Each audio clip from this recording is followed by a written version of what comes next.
Welcome to the Talkin VAWLS Network. My name's Boogie Bentley. Coach Jay is here. Scoops is in the house. I think we finally broke Foul Ming. Foul Ming's done, boys. Foul Ming, he commented on my last. Foul Ming's not commented on a video since he became a host. He became a rock star, a superstar, and said, I'm done. I'm not watching Boogie's videos. I'm not commenting. I'm not hitting the thumbs up. I'm a rock star now. But he did come and comment on my latest video, and he said, I'm starting to be a little concerned. It was a day full of bad news, a little bit of good news.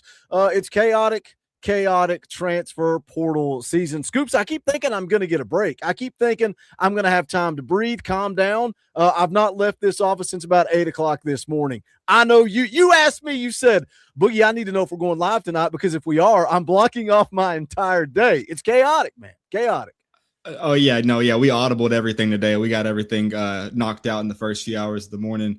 Off day at the real workplace, but not an off day when it comes to, being a Tennessee fan, itching for this transfer portal news, updating your phone. I feel like everything I'm doing, I'm pulling out my phone, I'm refreshing who's committed to where, what targets have we lost out on, what targets are new names that we're learning about. So it's absolute chaos, probably not safe for, doing the activities and it is, having to be on my phone like that. But it's chaos, man. It's the new day and age of college football recruiting. It's absolute mayhem. I have a feeling that you and I, this is going to be a live stream where, Coach, you got to talk me and Scoops off the ledge. I think me and Scoops may be starting to panic a little bit. We may be starting to feel a little negative. Coach, have you even thought about the transfer portal today? You just drawing up X's and O's and preparing young college athletes for their future. How we feeling, Coach? Any anxiousness at all?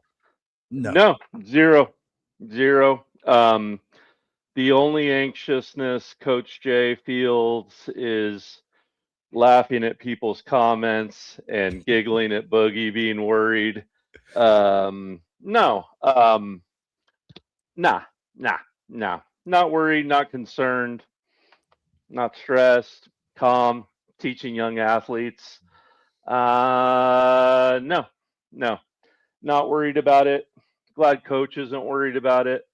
Glad Coach isn't a bunch of whiner babies like a lot of the Vol fans. Oh, no. Who think they know how to run a program from their comfy couch cushion while eating potato chips. I'm not worried about it. I'm just not. I'm sorry. I'm on record saying that last year was a coaching issue, not a player issue. I believe that with all my heart. So I'm fine. We're gonna get into it, throughout the show, man. But it's I'm realizing it's a marathon, not a sprint. We're in day 3 of this 2-week process, so I'm sure as things get down, that board's gonna get smaller. It's gonna get more compact, or maybe it's gonna grow. But they're gonna figure out a way, probably in this direction, and hopefully figure some things out, because there's so many moving angles, Coach. But by the way, Media Corps, drop in the chat what championships you've won. Oh, somebody Coach Jay's calling somebody. What Heisman Trophy quarterbacks have you been around coaching? What D1 athletes have you put into college football? Probably none sitting from your couch pretending like you know crap about ball. So go back in your corner and complain about golf or whatever the hell you complain about. By the way, Coach, sorry, I'm in linebacker mode today. We've been speaking of the statement that you just made. I texted Kevin today and I told him we need a few shirts. The first one you got to get on is going to be, how should we go? Should we go all-knowing ball expert, ball-knowing expert? Yeah. Realist. Oh, yes. No, yes, expert, we do really need it. He's working on it. It's expert ball-knowing realist. That's what he's working on right now. That shirt's going to be rolling out at bonfire.com/store/talkinVAWLS sooner rather than later. Look, this is going to be a fun show because there may be a little contrast. Coach is always calm, cool, and collected. I think Scoops may be starting to get a little nervous. You guys got the real me today. I put out a video full of negativity, and by the time I posted it and got back in my chair scrolling through the news, I was fired back up with optimism. That's just the way the transfer portal is rolling right now. It is a roller coaster. We're going to walk you guys through it all. I need you guys to do me some favors, though. Hit the thumbs up right out of the gate. Don't make me say it again. You guys smash the thumbs up and we won't have any problems. You can also share out the link, put it on Twitter. I'm going to offer you guys up the same deal I offered up on the last 2 transfer portal live streams. We get to 1,000 people watching, I'll give away 2 free shirts. Last week or last show, we got up around 800. So we're close. Put on more steam, smash the thumbs up, share it out, put it on Twitter, Facebook, Instagram. Tell Tom over at MySpace that we are live. Maybe he'll put you in his top 8. Scoops doesn't even know what MySpace is. That's how old it is. We also have some film. We got some film queued up, ready to go for Coach Jay, but we need those Orange Boys because that's going to get the stream demonetized. It happened last stream. So drop some Orange Boys. If we get 5 of them, by the time we get to around to today's commitment, we will do some film breakdown. Todd Landers is here for 2, says portal party door fee GBO. Shout out Todd, we appreciate you. Randy Wilson gifted a Talkin VAWLS membership. Same deal. We get the 35 whether you guys hit the join button or you gift them. We get the 35. That's a free t-shirt that we will get sent out. Randy Wilson also said, I'll take one of the Orange Boys. Boogie, play the clip. Rocky Top! Shout out Randy. He says portal donation fee. He's also putting that towards some film breakdown. 4 more to go. Jody Wooten for 2 says door fee GBO. Thank you, Jody. We appreciate you. Peyton Bowles for 5. Respect to you guys for the hard work this week. Enjoying all the videos. Well, thank you, Peyton. I appreciate you tuning in and checking them out. Kevin Smith for 10 says, I feel a heater coming on. Panic will die down a little. LMAO, LFGBO. You guys can figure out what all those letters mean. I hope you, man, maybe Kevin will rub off on me. Give me a little optimism here. JJ Landman for 2. Coach, I know how to run a program into the ground. 32 Rod Hot. We have to get aggressive in the portal. No more talk. Spend the money. I'm a Vol Club member. Ask us for more money. Dang it. We need 15 players now. Waniac dropped an Orange Boy. Rocky Top! Doesn't have anything to say, just a tip in the tip jar. One closer to getting that film breakdown. Also, John Watts drops an Orange Boy. Rocky Top! That's 3 of them out of the way. A couple of more, and we will do some film breakdown on Tennessee's latest commitment in the transfer portal. John Watts says, here is a start. Thank you, John. Little Spooky's been a member for 38 months. Nicholas also for 38 months. I don't know if we have the best fan base in the world or the worst. What do y'all think? I am very concerned about the portal, so I'm not going to lie about that. I think the same thing you love about this fan base, you also hate about this fan base. We're passionate. We're vocal. We make good things happen. But also, if things don't go our way, there is a very, very loud group of people that will let you know that things didn't go our way. Robert, 45, Tennessee, gifted a Talkin VAWLS membership. 33 more. We'll give away some free merch. Smash the thumbs up, share out the link. We get to 1,000 people watching live. We'll give away 2 free shirts. Let's just jump right into it. Let's just rip off the Band-Aid. Let's talk about Danny White firing back at fans on Twitter. I think maybe, just maybe, Danny White should have texted a buddy. Now, what is this tweet in regards to? Danny White tweets out, I've been thinking that the Neyland Entertainment District could win us a national championship. Man, I've been thinking about this all wrong. Thank you for your insight. Now, the original tweet is highlighting Louisiana transfer running back Zillin Perry. It also points out that he's ranked as the 62nd best running back in the portal, which leads to a follow-up tweet that says, what in the hell are we doing? And, of course, people start tagging Danny White because that's what people do.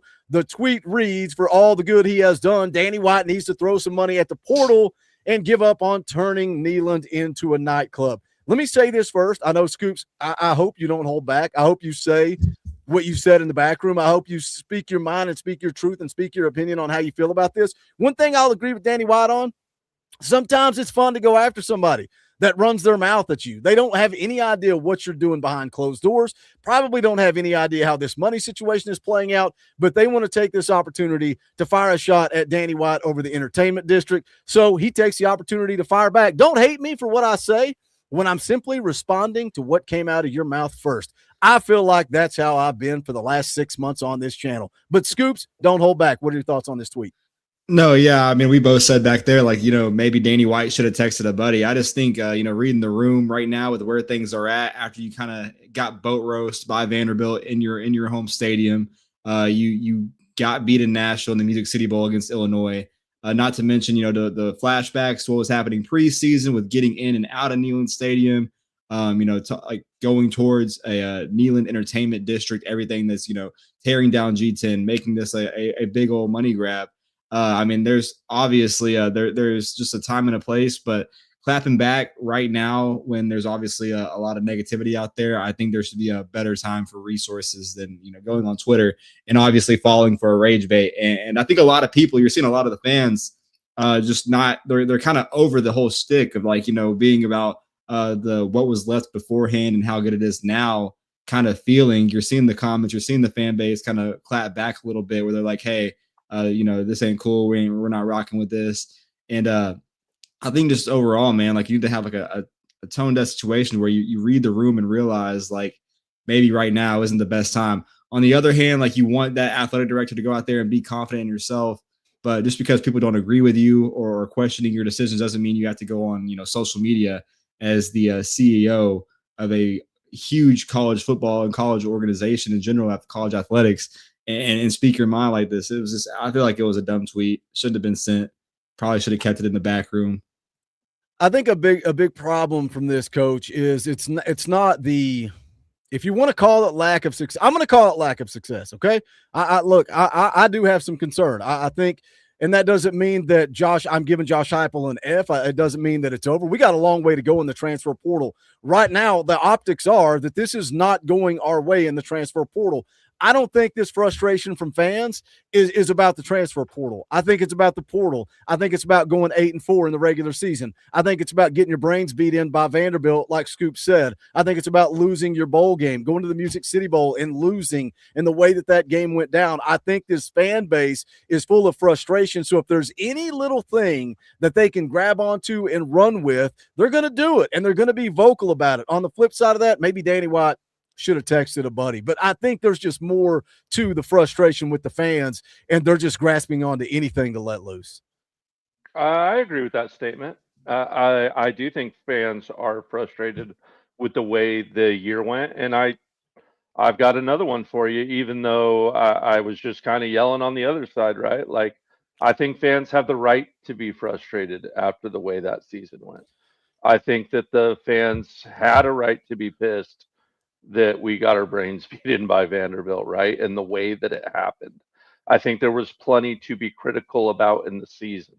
Like I always say, don't hear what I'm not saying, right? Like, I'm not saying you don't have the right to fan that way. Everyone's got a right to fan how they want. We can always all disagree, but I do agree with what you're saying about the portal in that way. Like I said before it opened, it's just not this magical thing where you can just drop 6 offensive linemen whenever you want. It's not like you can just grab whatever 7 DBs you want. I mean, even if you go into, Texas Tech or Indiana's transfer portal room, yeah, they might have a decent looking room right now, but it's one of this position. It's one of that position. It's one of this position. It's not three guards, 4 tackles, 2 tight ends, 6 turtle doves and a partridge in a pear tree and that cool Lego set and bike I didn't get when I was a kid, right? That's why we say the high school recruiting still matters so much, is because if you don't have a solid foundation, you won't be able to sprinkle those pieces in. I also think that, for me, what I want to see out of the transfer portal is probably a lot different than what a lot of people want to see out of the transfer portal from Tennessee. Let me just pick a scab of yours really quick, Boogie. What frustrates you about the Vols in this transfer portal thus far? What frustrates me? I mean, I don't think there's any one particular thing. I don't know what you're wanting me to answer. I don't know if you're wanting me to say. I'm just curious. Yeah, the quarterback position. That's the thing, is it's not one thing for me. It's a lot of things. Good. Number one, it's why are we not getting guys to campus? I don't know if that's Heupel's fault. I don't know if that's a money issue. I don't know. That's the problem, is we're fans, right? So we speculate, we talk, we hash these things out, but we don't ever know what's really going on behind the scenes. That's why when you talk about money, people are getting mad at Danny White because of this this talent fee or whatever it's called. I understand that. I understand being frustrated, but then don't turn around and say we don't have money. Are we going to complain about the talent fee, or are we going to say use this talent fee? But again, I'm talking out of both sides of my mouth because I understand the fan frustration there. If I'm paying this talent fee, if I'm giving to Spire Sports Group and I'm donating to the volunteer club and I'm doing everything I can, but yet I have no idea where this money's going. I have no idea what this administration, what Spire Sports Group, what anybody's doing with my money. Do we have the money? We just had this conversation 2 nights ago. If we knew what the money looked like and we knew what I'm using salary cap, maybe budget's a better word. We knew what that looked like. Then we could have way more in-depth conversations.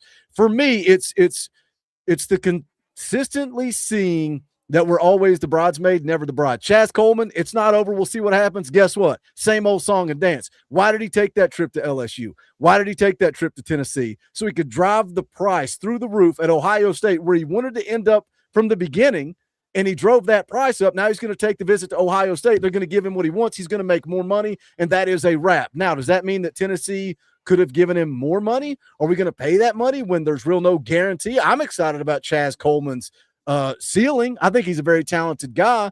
Quarterback position. Don't waste a very, very talented offense that's returning in 2026 without a quarterback. We're going to talk about that in just a minute, but it certainly sounds like it's plan A is Joey Aguilar, plan B is Ty Simpson, and plan C is we're going to put some freaking shoulder pads on Scoops, and he's going to go out there and play quarterback because I have no idea what the answer is. I don't think I answered your question, Coach, but where were you going with that?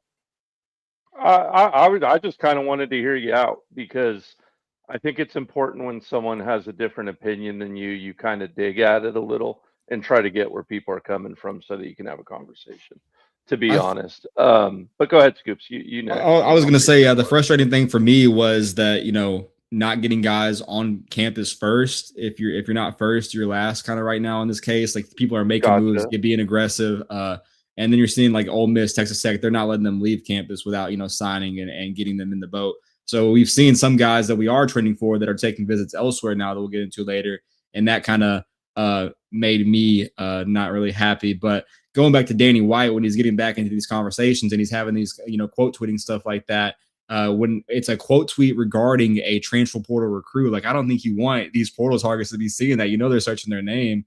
Kids at my age, I promise you, if I was a high-level athlete, I'm looking up what's on Twitter, what's on X, what's trending about me right now. So that would be, a school that I'm considering. Their athletic director is, talking about, gloating about his entertainment district when people are concerned about the portal. I just didn't think that was a good look.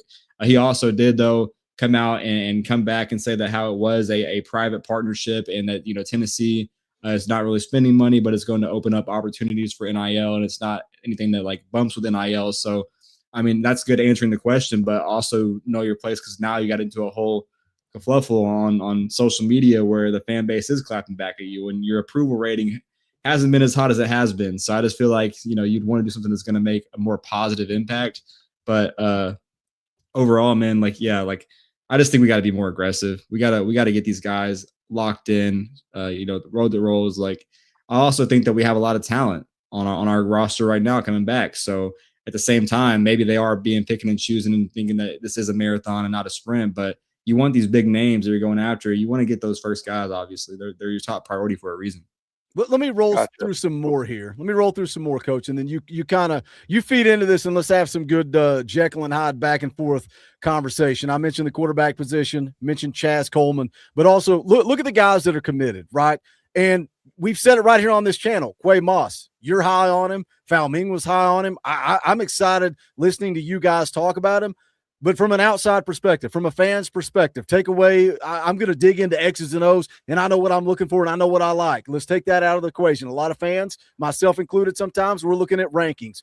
Quay Moss, 20th best safety in the transfer portal. Got a commitment today from Ory Williams. You're going to have an opportunity to sell us on him in just a little bit if we get into that film breakdown. 6'7", 300 pounds, 37th best offensive tackle in the portal. So our two commitments aren't really, blowing the doors off of people when you talk about rankings. Look at the guys that are predicted to land here, right? Zillin Perry, that's the one that set off the whole Danny White tweet, because he is the 60-something, 62, 64 best running back in the portal. So again, from the outside looking in, no film, no evaluation, just from a fan's perspective, That doesn't do anything to move the needle for me. And look other ways, right? The Wake Forest defensive tackle supposed to be here, visit canceled. Cam Cook, the Jacksonville State running back that led the country in rushing yards, just committed to West Virginia. The biggest concern for me is probably the edge position, and that's why I was so high on Chaz Coleman. And now you have this coming out right before we go live. Adam Trick commits to Texas Tech. We look at the number of guys that have transferred out at edge, right? Josh Josephs off to the NFL. Caleb Herring, transfer portal. Jaden Lofton, portal. Kellen Lindstrom. Jordan Ross is sitting in that room looking around. He looks like Will Smith when everybody left town. He's like, where we at? Is this the last episode? Do I need to turn the lights off? He's the last guy in the room, and it seems like every single dude that becomes a target or on our radar either doesn't make it to campus or they just go ahead and commit elsewhere. So that's just and look, we're going to talk about some positives in just a minute, but Coach, that's where this negative, concerning energy is coming from. Gotcha. Okay. Yeah, no, I hear you. The sexy name's important, right? So I get it. It's just not how I operate with football. I look at film. I mean, Jermod McCoy might have been ranked, the 29th best cornerback in that transfer portal class. I wanted him. I was high on him.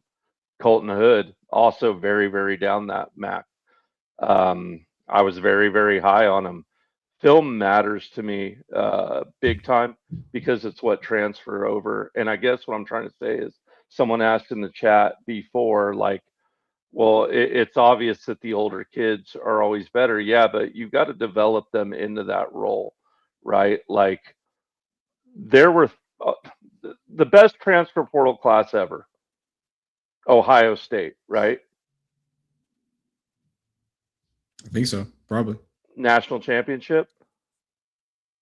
3 of those kids, three. Sorry, I can count with my fingers, I swear. 3 of them were starters on Ohio State. Only 3. This is why you have to develop and build things correctly, right? Like 5 to 6 pure starters in the transfer portal. I don't think many teams boast that. And when you do, those teams tend to fall out. You just have to build it right. I'm not sitting here and saying that build has been perfect. I'm not arguing that. I'm just arguing it from a transfer portal aspect. That's it. I think it's, having to fill the spots. I mean, when you look at the numbers of people that have left, you've lost over 20, and I think you gained 2 so far. So I think obviously that number, seeing that in front of your screen is not appealing. And then going back to, Boogie, like, we schedule these visits. We try to get these guys on campus, and they're either not, they're either committing somewhere else before they even come here, don't take the visit, or they're going to the visit like we just saw with Trick. And, they visit today, and then they're like, all right, maybe the offer at Texas Tech is bigger. So, I mean, it's just the overall aspect of getting these guys on campus, trying to make a good enough pitch. Obviously the fan base, hasn't been happy with, how Josh Heupel spends his time. So I think just overall, like developing players, you mean? Yeah, but also like, going out and, like what players though? Like, was James Pierce not developed? Was Jalen Wright not developed? Is David Sanders not been developed? Is Jalen Wright not been developed? Was the tackle who went to Chicago not developed? I mean, I could just keep going. My point is, like, this is my point. Fans will grab on this thing like, oh, well, look at Gage Ginther. Heupel can't develop. Like, for every failure in football, there is a success, is a player in a healthy program, not in an unhealthy program. I'm not trying to say there's not issues. I'm just not trying to be fatalistic either. No, and I was going back to how people have been upset that Josh Heupel's going to Martin, going to North Carolina while these guys are currently on campus, and then flying back in the last hours. Not just overall development, but just the overall aggressiveness approach that some teams are having compared to where we are when we've lost the amount of players we have. Because you still got to fill those roster spots regardless. Someone's going to have to fill those in. You're going to need scholarship players. I think the whole where Josh Heupel's at is the most ridiculous overreaction. And I said it in the back room, so I'll say it now. The same people out there that are saying that Josh Heupel's fat and lazy and doesn't do anything are now complaining because he's jumping on a private jet and flying to Martin, recruiting a kid, and then jumping back on the private jet, getting back to Knoxville in time to recruit and have conversations with the portal guys. Then he's jumping on a private jet and flying to North Carolina and recruiting a guy there and then jumping back on it. Guess what? Josh Heupel's working his tail off. Like and again, I don't know what the answer is, because when we talk about always the bridesmaid, never the bride, when you talk about these kids that their agents are putting Tennessee's name out there when they have no freaking plans of coming to Tennessee for a visit, the UNLV quarterback, he was never coming here. He was never taking a visit here. So many of those guys, Chaz Coleman, does he maybe end up at Tennessee? Possibly. What is it, like 10% chance? We'll see what happens. I was hopeful for that. But then when you hear, oh, he's going to Ohio State, when you let the second Chaz Coleman stepped off campus, he was gone. He's going to Ohio State. So what is it? If we're using Tennessee for money, is it perspective? Is it perspective that, oh, maybe Tennessee has money, so I throw their name out there? If Tennessee does have money, why are these kids getting in the way? Is it go back to as simple as what Coach is saying? Is it what Coach is saying where, hey, I'm going to evaluate you. I don't think you're worth the money that you're asking for. I think I can spend that money elsewhere. And I think this coaching staff has nailed some evaluations in the portal, very well in the portal, but also at the high school level. Do you know why I didn't want do you know why I didn't? I try to be nice on this channel, right? Like I try to breathe. Do you know why I didn't want Sorsby or Hoover? You know why I was high on that? Because they suck. That's why I didn't want them. I'm sorry, they do. Like I when I started ripping through the scouting report, I mean, I butchered both of those kids. I don't want a kid that I can watch the scouting report and just butcher the hell out of them. I want to be able to watch the film and not butcher the hell out of it. You want full disclosure? We're going to watch film. We're going to watch 2 plays from this kid coming up. They're good 2 plays. I could show 10 plays where he got butchered in that game, just butchered. Do I think that means I should be like, like, oh, well, yeah, I get it. You need some bodies filling in. But in his current state, he's not going to be a starter here. That much I can promise you. Now, maybe they coach him up. But his feet aren't ready to be a day one full-time SEC starter. He's got the size. He's got the ability to work into that. But there's a difference between a kid who's got the size, the strength, the ability to work into that, and paying a kid $7 million because they're coming in for 1 year to be a savior. Those are 2 different things entirely. But that concerns me. And Austin Price is not the end all be all. Austin Price is not the last. Oh, I need to know what Austin says to be able to make a decision here. But Austin's so close to the program, right? He's so close to Heupel. He has his finger on the pulse. And when he says that they're recruiting Ory Williams to come here and compete for that starting job at right tackle so they can move Jesse Perry back to the inside, we'll see how it plays out. Is that a sales pitch to get the kid here? I don't know. I don't know. Let me hit some super chats real quick, and then we'll come back to it. Christopher Welch has been a member for 36 months. We appreciate you. Are we overpaying for our own guys as known commodities and calling it culture versus looking in the portal for known guys from other programs? I don't know how that really fits together. I think roster retention is something that a lot of fans don't want to talk about. They act like it doesn't exist, that they don't, you talk about injuries and people just say, oh, well, it's football. People get injured. How about the money that we pumped into Ricky Gibson to play 1 game? The money that we pumped into Jermod McCoy to not play a single game? The money that we pumped into Boo Carter for him to freaking just quit on his teammates, right? There was a lot of money spent in roster retention that we never saw the benefit for. I don't know how that impacts culture. I think Josh Heupel does pass on some guys that don't fit this culture, and you can't preach culture, praise culture, and brag on what Josh Heupel has done with the culture and then say, I'm going to flush it down the toilet because this is the sexy name in the portal. I don't agree with that. Nicholas for 5 says, I have won a mandolin championship. Does that count, Coach? LOL. Hell yeah. I love the mandolin, by the way. That's an awesome instrument, man. So, yes, it counts in old Coach Jay's book. Is that what we call a fiddle out here in Tennessee? Vol Girl's been a member for 29 months. Says, drop the mic, Coach. Almost every video from other content creators. Well, first of all, don't watch them. Don't watch them. They've been negative, shocking, negative pulls views. I made a negative video today and felt like I was going to puke over it. I'm over it, Vol Girl says. I think all these people know what they are doing, and we need to let them do their jobs. Jamie GBO drops an Orange Boy. Rocky Top! Shout out Jamie says, get her done. That's 4 Orange Boys. We need one more. We need one more 20 spot. Jeez. And we can get into some film breakdown. Tim Rice has been a member for 34 months. If you're not a member, hit the join button. It's only $1. You guys can also gift memberships. We need those, man. We have been grinding on this channel, covering the transfer portal. If you like what we're doing, if you're enjoying the content, you're consuming the content, hit the join button. It's $1. Drop a super chat. We appreciate those tips. It's what allows us to continue to do this. Nicholas for 5 says, do you think our fans are part of the reason players don't come here? No, I think fan is short for fanatic, and every fan base is the same. I think Alabama has a bunch of lunatics just like we do. JJ Lambert for 2 says Boogie Entertainment district fee. Shout out JJ. I appreciate you. The most hated man in the Talkin VAWLS Facebook group. Blitz 6215 for 10. Less high school recruitment, more portal commitments. Scoops, what do you think about that? Do you think when we talk about the money, the Adidas deal, all this stuff going on with college football right now, do you think we should back off? Because as soon as we do, you know how many complaints we're going to get when we're covering high school recruiting and we come in with the 20th ranked class? We're going to see Josh Heupel get destroyed for that too. No, yeah. I mean, like I'm a fair believer that you should build through high school and then fill your holes, with what happens with transfers out and what you need in the portal. And that hasn't always been the big sexy thing under Josh Heupel. But I mean, he's also hit on those portal evaluations to come in and help what we're missing. So I think he's going to do the same thing. If he showed us anything, he's going to believe in his young roster after the Music City Bowl. When everyone was talking about the portal and asking him about the portal opening up, what he had to go and get, he also made sure to give a shout out to his young guys. So when you look at Georgia, you look at Ohio State, you look at Alabama, they're recruiting, in high school recruiting, and then they're adding in, sprinkling on top. I think to build a program, even though building a program in this day and age of college football seems dead, it's still the right thing to do. Build your guys, get guys that are believing in you for 3 to 4 years, and then go and use the greatness of the portal.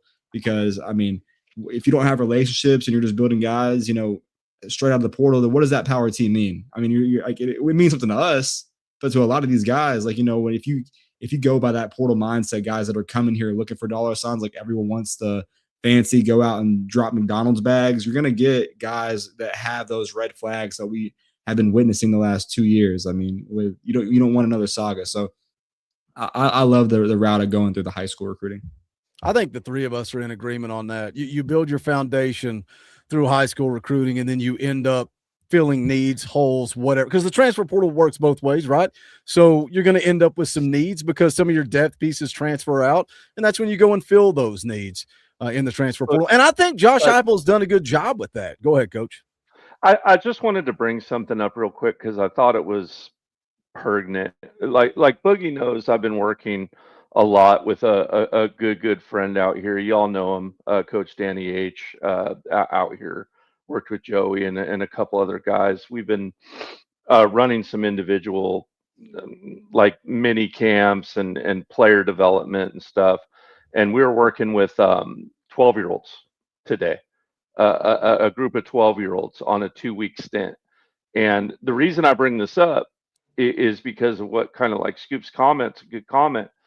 One of the things that when we were kind of doing our research for holding this, that a lot of these parents of really, really high-end 12-year-old athletes wanted to have is they wanted us to bring an agent in to talk to them. They wanted us to bring people in to talk to them about how it's become a business, how it's not about, basically, I hate to be the bearer of bad news, it's not about love of the team anymore.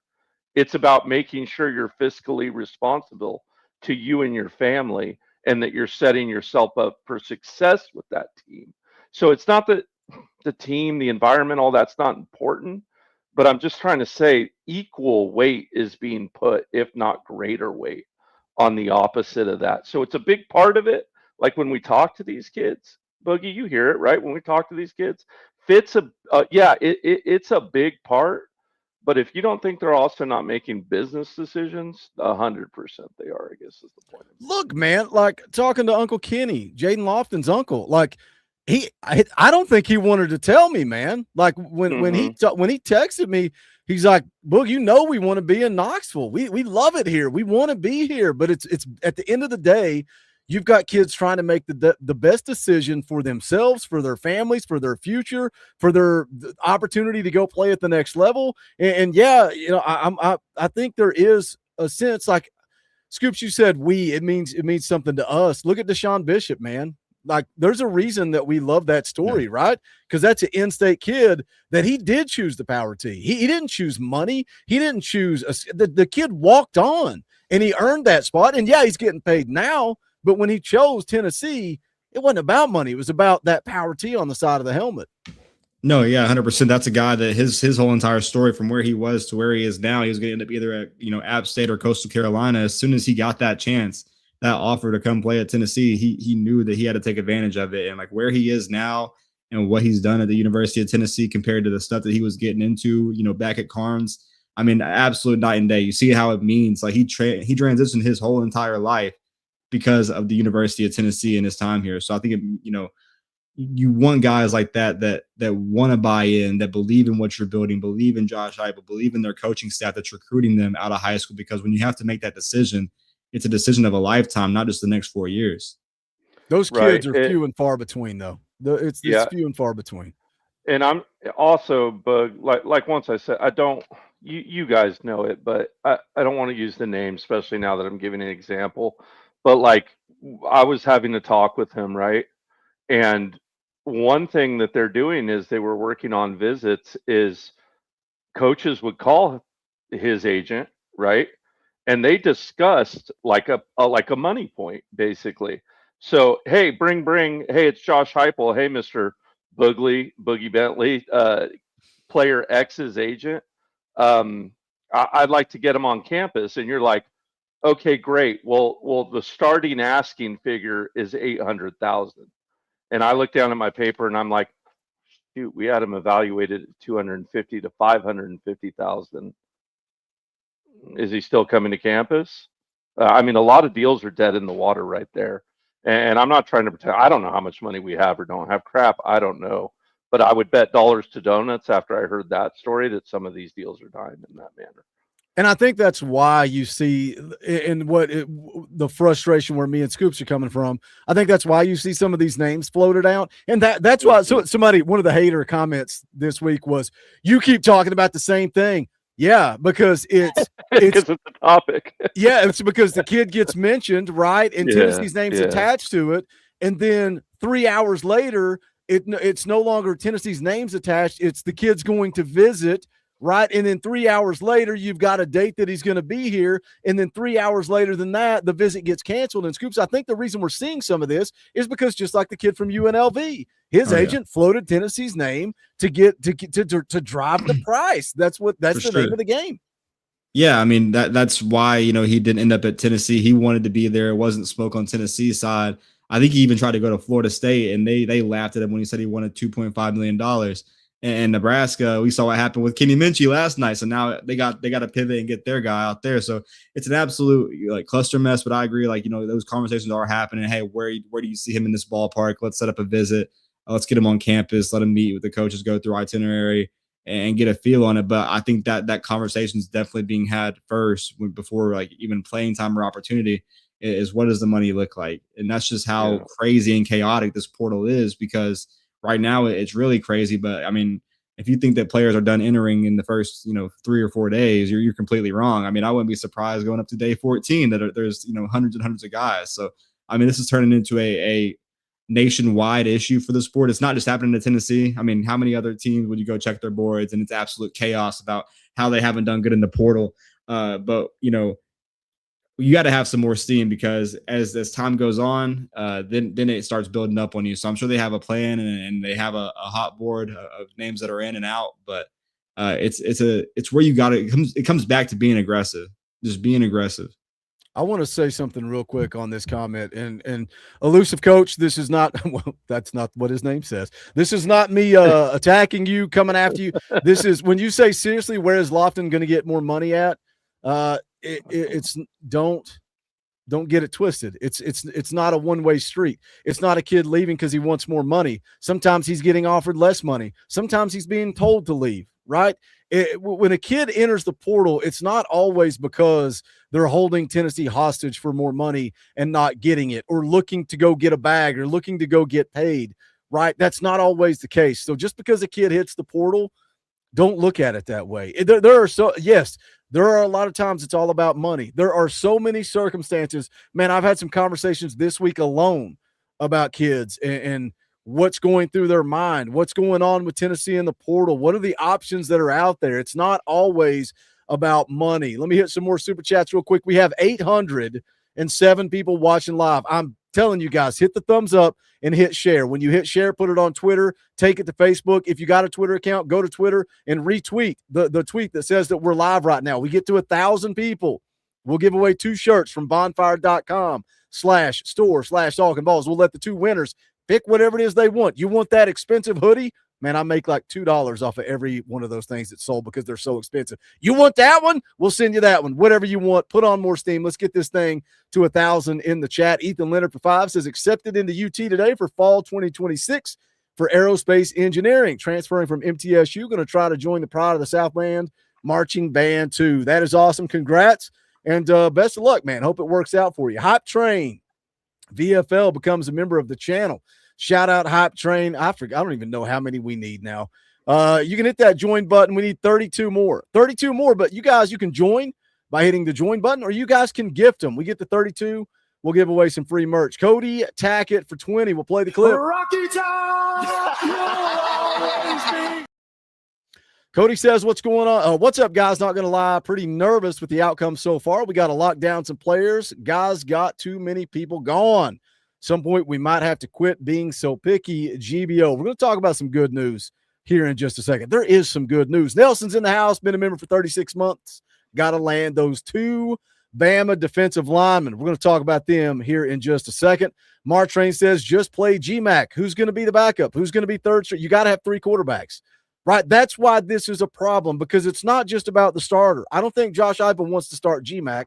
I don't think Josh Heupel wants to start Faison Brandon, but if he did, you still need a third quarterback. Guys, we still have to add a quarterback. Caveman Boy's been a member for 16 months. We appreciate you. JJ Lamont for 2.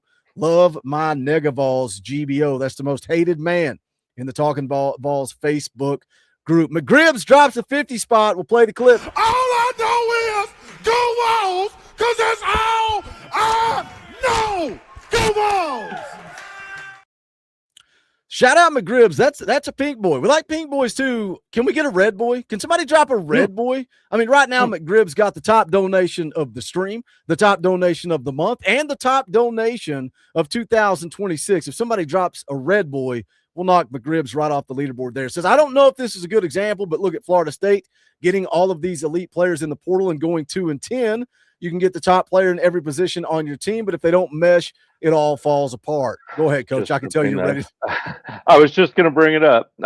Fantastic point. It happened to Ole Miss, not this past year, but the year before, right? Like, fit it's a super important in football. And look, I'm going to buy the damn shirt, but that doesn't mean I believe myself to be an all-knowing, ball-knowing realist, right? Like, hey, look, we all miss on people. I will miss on people again. I think I'll hit on a whole lot too. But point is, you got to have good fit. You got to have good mesh. And yes, there becomes a time too where you need to fill some bodies. So 2 things can be true. Golfing Vol 53 also becomes a member of the channel. We appreciate you. Thank you for the support. 800 people watching live, guys. Smash the thumbs up. Where are we? I got to go check and see where you guys are at on the thumbs up and figure out if I need to lecture you or not. I did get a comment today that said, stop chastising your audience. And I just commented back and said, stop chastising your host. But it's fun. Yeah. We have 267 thumbs up. We've got 5 people that hit the thumbs down. I'm pretty sure those 5 people used to be on the channel. Now they run their own show. So they drop in here every week and hit the thumbs down before we go live. That's cool with me. 267 thumbs up. Can we get more? Can we get it to 400? Hit the thumbs up. 800 people watching. Takes you 2 seconds. We would appreciate it. Let's jump over and talk about some optimism. Boys, we've been live for 47 minutes, and it has been nothing but negative. And I didn't even mention the fact that King Mack, safety from Penn State's probably not going to visit.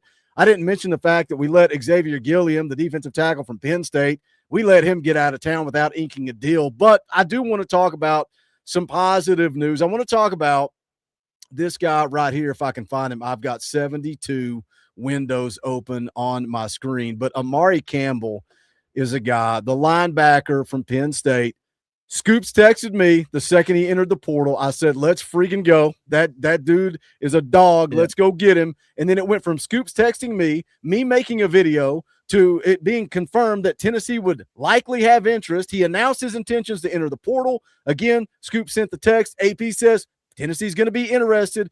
Wait till he gets officially in the portal. Well, today he's officially in the portal. Sounds like that visit will be to Tennessee on Friday. It's the first visit. He's got to get his things together, get his family. They're all coming together. They're going to be on Friday. Scoops, I dare to say it's the only visit. Number 2 ranked linebacker in the portal. I think this one is heading Tennessee's way. Yeah, it made a lot of sense as soon as you saw the breaking news of him entering the portal. It just made sense. He was the green dot in Jim Knowles' defense year 1. So I mean, it made sense that have that guy come in. You're losing Arion Carter. You've seen Keaton Thomas not go your way. You had Amari House on campus, but when this one went in, when Amari Campbell went into the portal, it kind of pumped the brakes on House. I think this was our number 1 priority.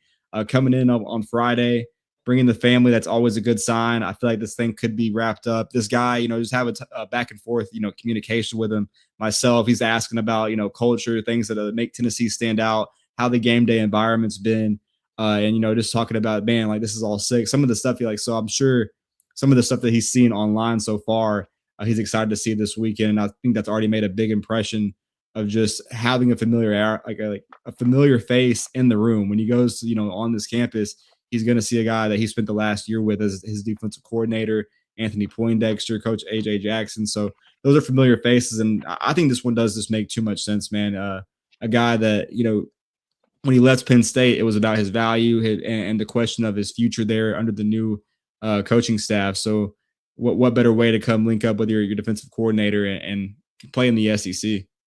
I'm going to try my best to not attack people in the chat, Coach. But when you say Penn State is mid, let's go get all their players and remain mid. We're not going and getting all their players. We're not going and doing that. That's not what's happening. But when you go get their best linebacker and he's the number 2, see, this is what I'm talking about, being negative for the sake of being negative. I think he means King Mac, right? Or because his previous comment. I could be wrong. I'd have to read. Well, even if that's not what Z-Flex, and again, I'm not trying to attack Z-Flex. I'm talking in general here because I see it.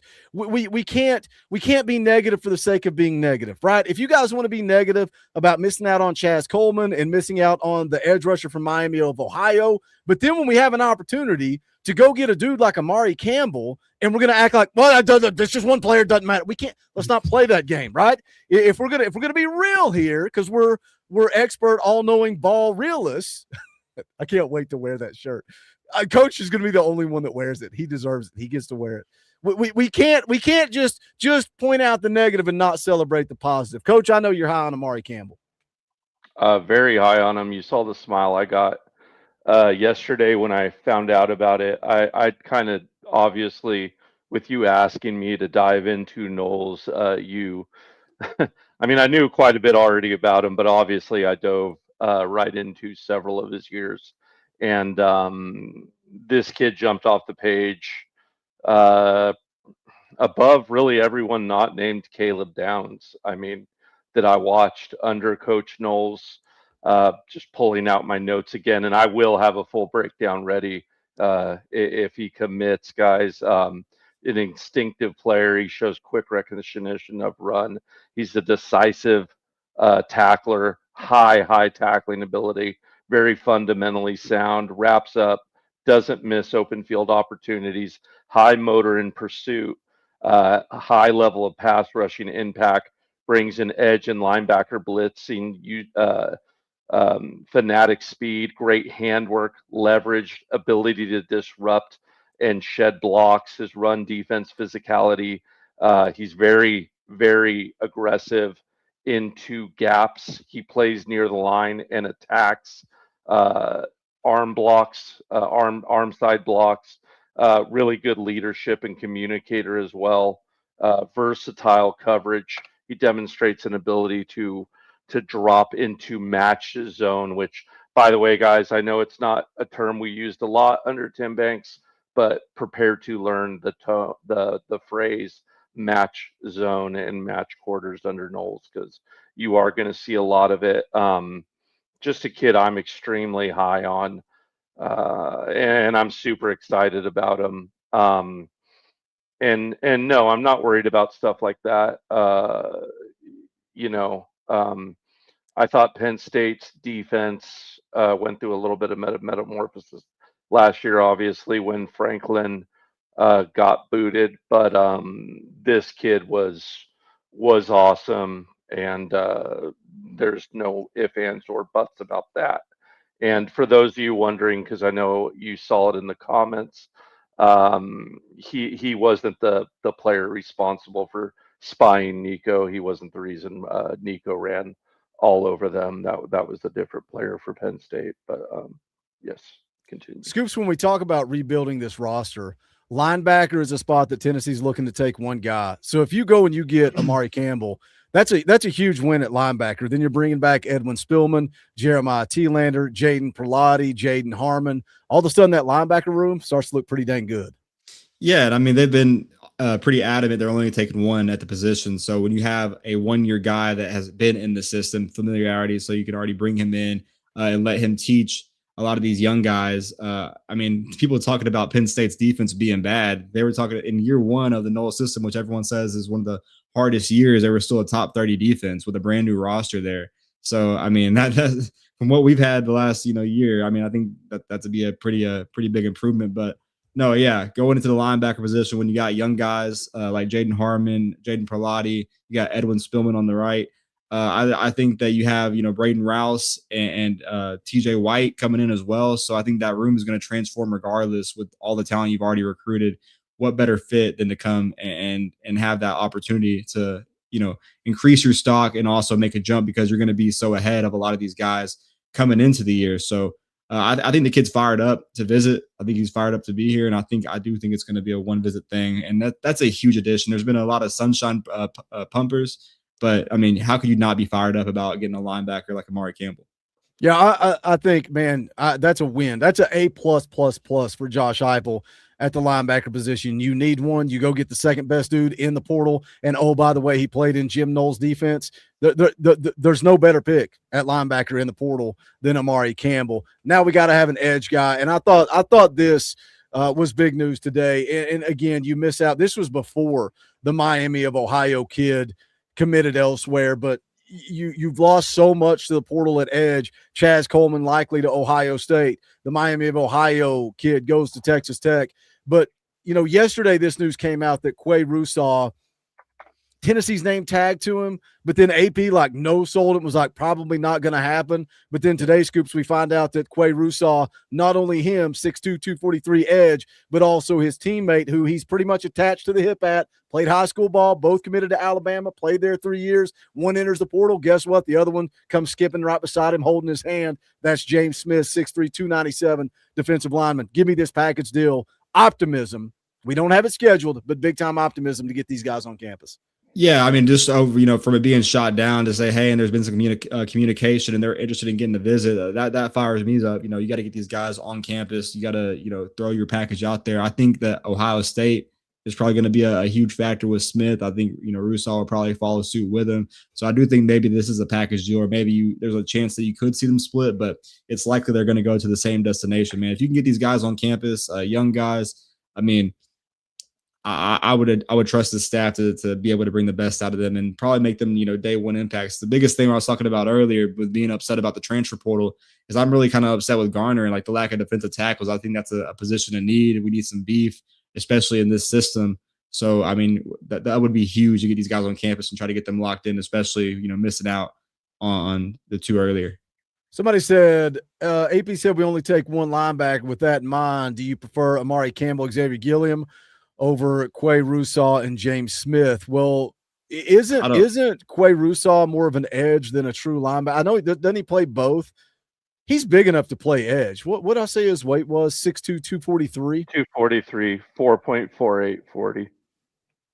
What are your thoughts on that? And to me, why can you not get them all? I think you can.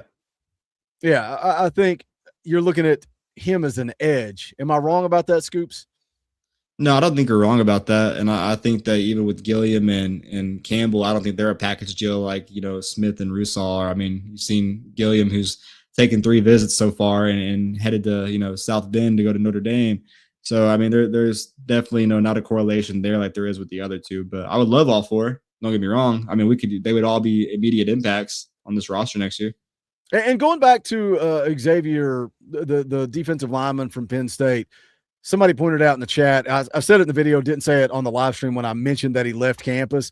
He planned to take all 3 visits ahead of time, right? He wanted to visit Indiana, Tennessee, Notre Dame. You still just hoped you could get him to ink a deal. Coach, what are your thoughts on Quay Russaw and also the defensive lineman, James Smith? I like Russaw quite a bit. Obviously, a little bit of a tough time, broke a foot. But like you just mentioned, Boogie, 6'2", 243, sub 4.5 speed, coming off the edge.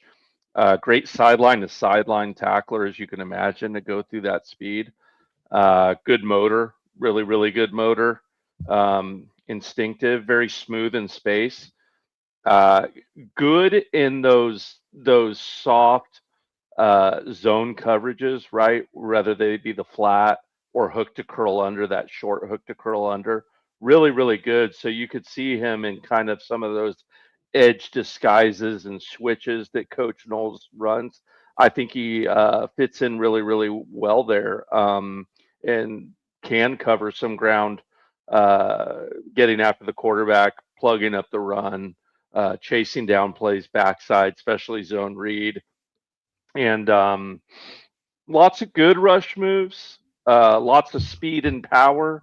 Probably needs a little work with his hands on the inside in that regard if he's going to slide to that true edge. But what better teacher than the 2 defensive line coaches on staff? Scoops, don't bury the lead and talk about guys that are going to be visiting tomorrow. We'll finish the show with that.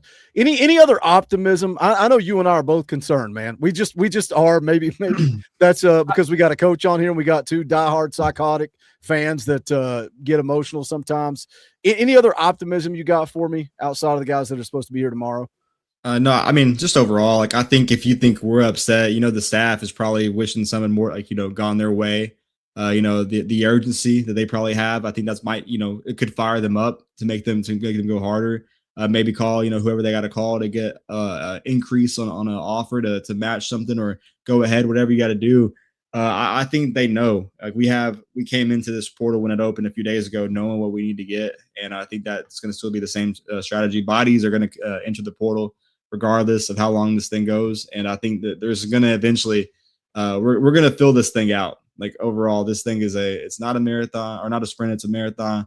You got plenty of time to go out there and see, like, I saw a graphic, over 30% of college football players are in the portal. Like, if that's even close to true, like, there's going to be plenty of bodies throughout the rest of this time, man. Like, there's no need to panic yet. We're going to figure this out. Trust your evaluations and hit on the guys you trust.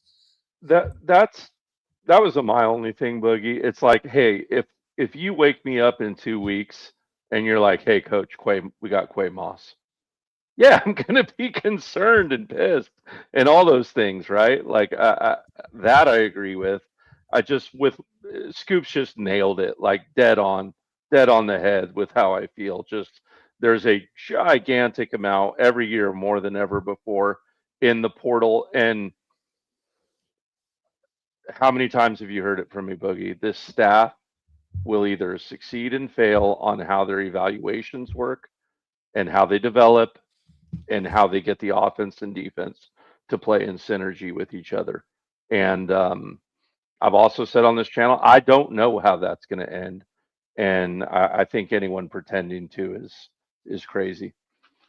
We got some breaking news from Nelson in the chat. Drops a $2 super chat. Says Trick did not commit to Texas Tech. Eyeball emoji. Now I'm scouring the internet, and somebody posted it on VolQuest on the message board. So I'm not going to share my screen because it is behind the paywall. But they have screen captured from the Texas Tech mods over at On3, and here's what it says: ESPN's Max Olson first reported that Miami, Ohio edge Adam Trick had committed to Texas Tech. Multiple On3 national reporters then confirmed to RRS that they had heard similar. However, a high-level Texas Tech source just refuted the ESPN report and said they jumped the gun. I have deleted Trick's commitment thread for now. This next part is speculation on my part, but I wonder if they would like Wendell Gregory to announce first. This situation is something we'll keep an eye on into the coming hours and days. I don't have a clue what to think about that. It sounds to me like he's committing and it's about timing. Yeah, that was like, I have no feel there. That was before, like right before we went on the air. I'm like, hey, Adam Trick just committed to Texas Tech while we're in the back room. So haven't really like, processed that well. Maybe like if it was a money thing or just a timing thing, but I wouldn't get hopes up yet that it's going to mean anything for the Vols. I think there's probably just a poor timing, someone wanting to be first. It happens a lot in this media thing. I've never done that on Facebook. I've never done that on Facebook, Scoops. Too soon. Foul didn't even text me. Foul sees it and he texts Scoops and goes, Boogie posted the commitment too early. And then I'm like, nobody told me. And I'm like 5 minutes later, I'm like, well, I just posted that commitment before it happened. Hey, it happens. But yeah, I think Adam Trick still ends up at Texas Tech. James Fair for 5 says, could we be waiting on the college football playoff players to enter the portal? I don't think we need to be waiting on anybody. I think we need to move, and we need to move now. We need to be on the attack. We're going to talk about the quarterback position here in just a minute. It certainly feels like Tennessee is just sitting back and waiting for the quarterback situation to unfold. I don't think they need to wait. I think they need to put on more steam. We'll talk about that in just a minute. Cody Tackett for 5 says, don't forget film breakdown. Boogie, want to see that? See what this big dude can do. Yeah, we're about to jump into Ory Williams right now. We're going to do a film breakdown. We're going to let Coach Jay give you guys a scouting report. But if you have not hit the thumbs up, would you please do it? After I made that comment about thumbs down, 2 more people hit the thumbs down and about 12 more hit the thumbs up. Smash the thumbs up. Takes you 2 seconds. We would appreciate it. Why does Boogie keep harping about memberships and crying and whining when there's 800 people in the chat? It's because after this 2-week portal window is over, it goes into that long, dry spell of high school recruiting. We are going to have some fun interviews, man. I just talked to one of the players' parents today. He's going to reach out to his son, and we're going to hopefully get him on, and it's going to be a big one. It's going to be a big one. And if we get him, I'm going to make Coach Jay tell his son what he said about one of his tackles he made this year. You guys can probably figure it out. We're working on some interviews, but we need your support in the offseason. It is not easy to pay the bills. So if you hit that join button for $1 and you keep that membership up to date, that's what allows us to have coverage like we've had for the last few days, and we're going to continue to have throughout the portal cycle. You can also help the channel by going to bonfire.com/store/Talkin VAWLS and grabbing some merchandise, coffee mugs, tumblers, or t-shirts. We've got Talkin VAWLS shirts. We've got rivalry shirts. We've got parody shirts. If you hate the entire state of Alabama, you can wear a shirt that tells people that. If you think we should say FUGA, you can wear a shirt that says that. Buck Fama, you can wear that. If you think that's too offensive, we've got Beat Bama, Beat Georgia, Gator Hater, Kentucky's Daddy. This is one of my favorite shirts. We yell about Danny White.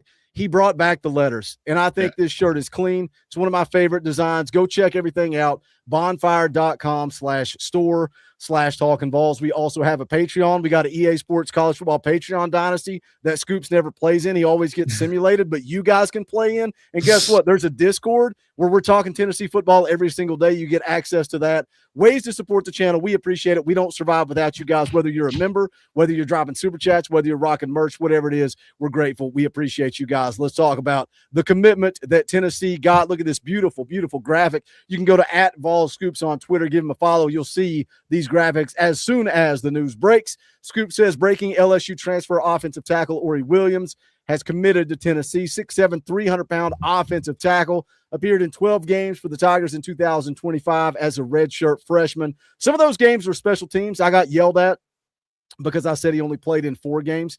That's because he played in 4 games on offense. Every other appearance he made was special teams. Played 150 offensive snaps, 2 starts at the offensive tackle position, only allowed 1 pressure, 0 sacks in 85 pass blocking reps. He graded out pretty low, according to Pro Football Focus. We'll see where he ends up. This is the quote he said when he committed. This whole process was long, and since the beginning, they kind of were interested in me. They were one of the first teams that really was brought to my attention. Coming out in the portal, they hit it hard. I wasn't really supposed to. That wasn't supposed to be the first school I visited, but things happen, and they made it happen on Sunday, reiterating on what I said in the last time we talked. I just appreciated that a lot and what they had in store for me at tackle as a tackle coming in. That's really why I chose Tennessee. Scoop's thoughts on the big 300-pound offensive tackle. Yeah, just talking about earlier, we want the approach we want to see in the portal. This was one that Tennessee did have a one and done in, man. I mean, there was other visits lined up. You had Auburn pushing for this, UCLA pushing for a visit. Georgia was making a final call. They were wanting to get heavily involved here. 2 starts as a redshirt freshman on the offensive line. I feel like Tennessee had made him feel good about coming in and having an immediate role at the right tackle position. He did say previously during his visit that he is used to playing left tackle, but he's also used to playing both, would prefer the left, but would slide at right if he needed to. So being able to go and fill that spot and slide Jesse Perry right back out to guard, I think that's just huge for the offensive line next year, man. If you can come in, have an immediate impact, I'm pretty fired up about it. You get 3 years out of this guy as well. So just a big body, absolutely huge, 6'7", 300. You want that beef in your offensive line room. And it's weird how it happened, losing Lance Hurd after we got him from LSU, going and getting Ory Williams. But I'm fired up. I think, fans should be optimistic about this pickup. Coach, give us the rundown. Give us your scouting report. Then we'll jump into the film room, take a look at a couple of plays that you got picked out for us. But just overall thoughts and scouting report on Ory Williams.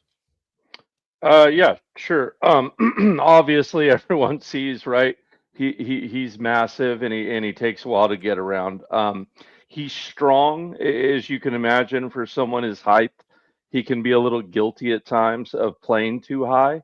And when he does that, I watched the whole Arkansas. I watched every snap he took against Arkansas, and there were 2 plays where he was standing straight up and he got flat backed by just a straight right, like a hard straight punch.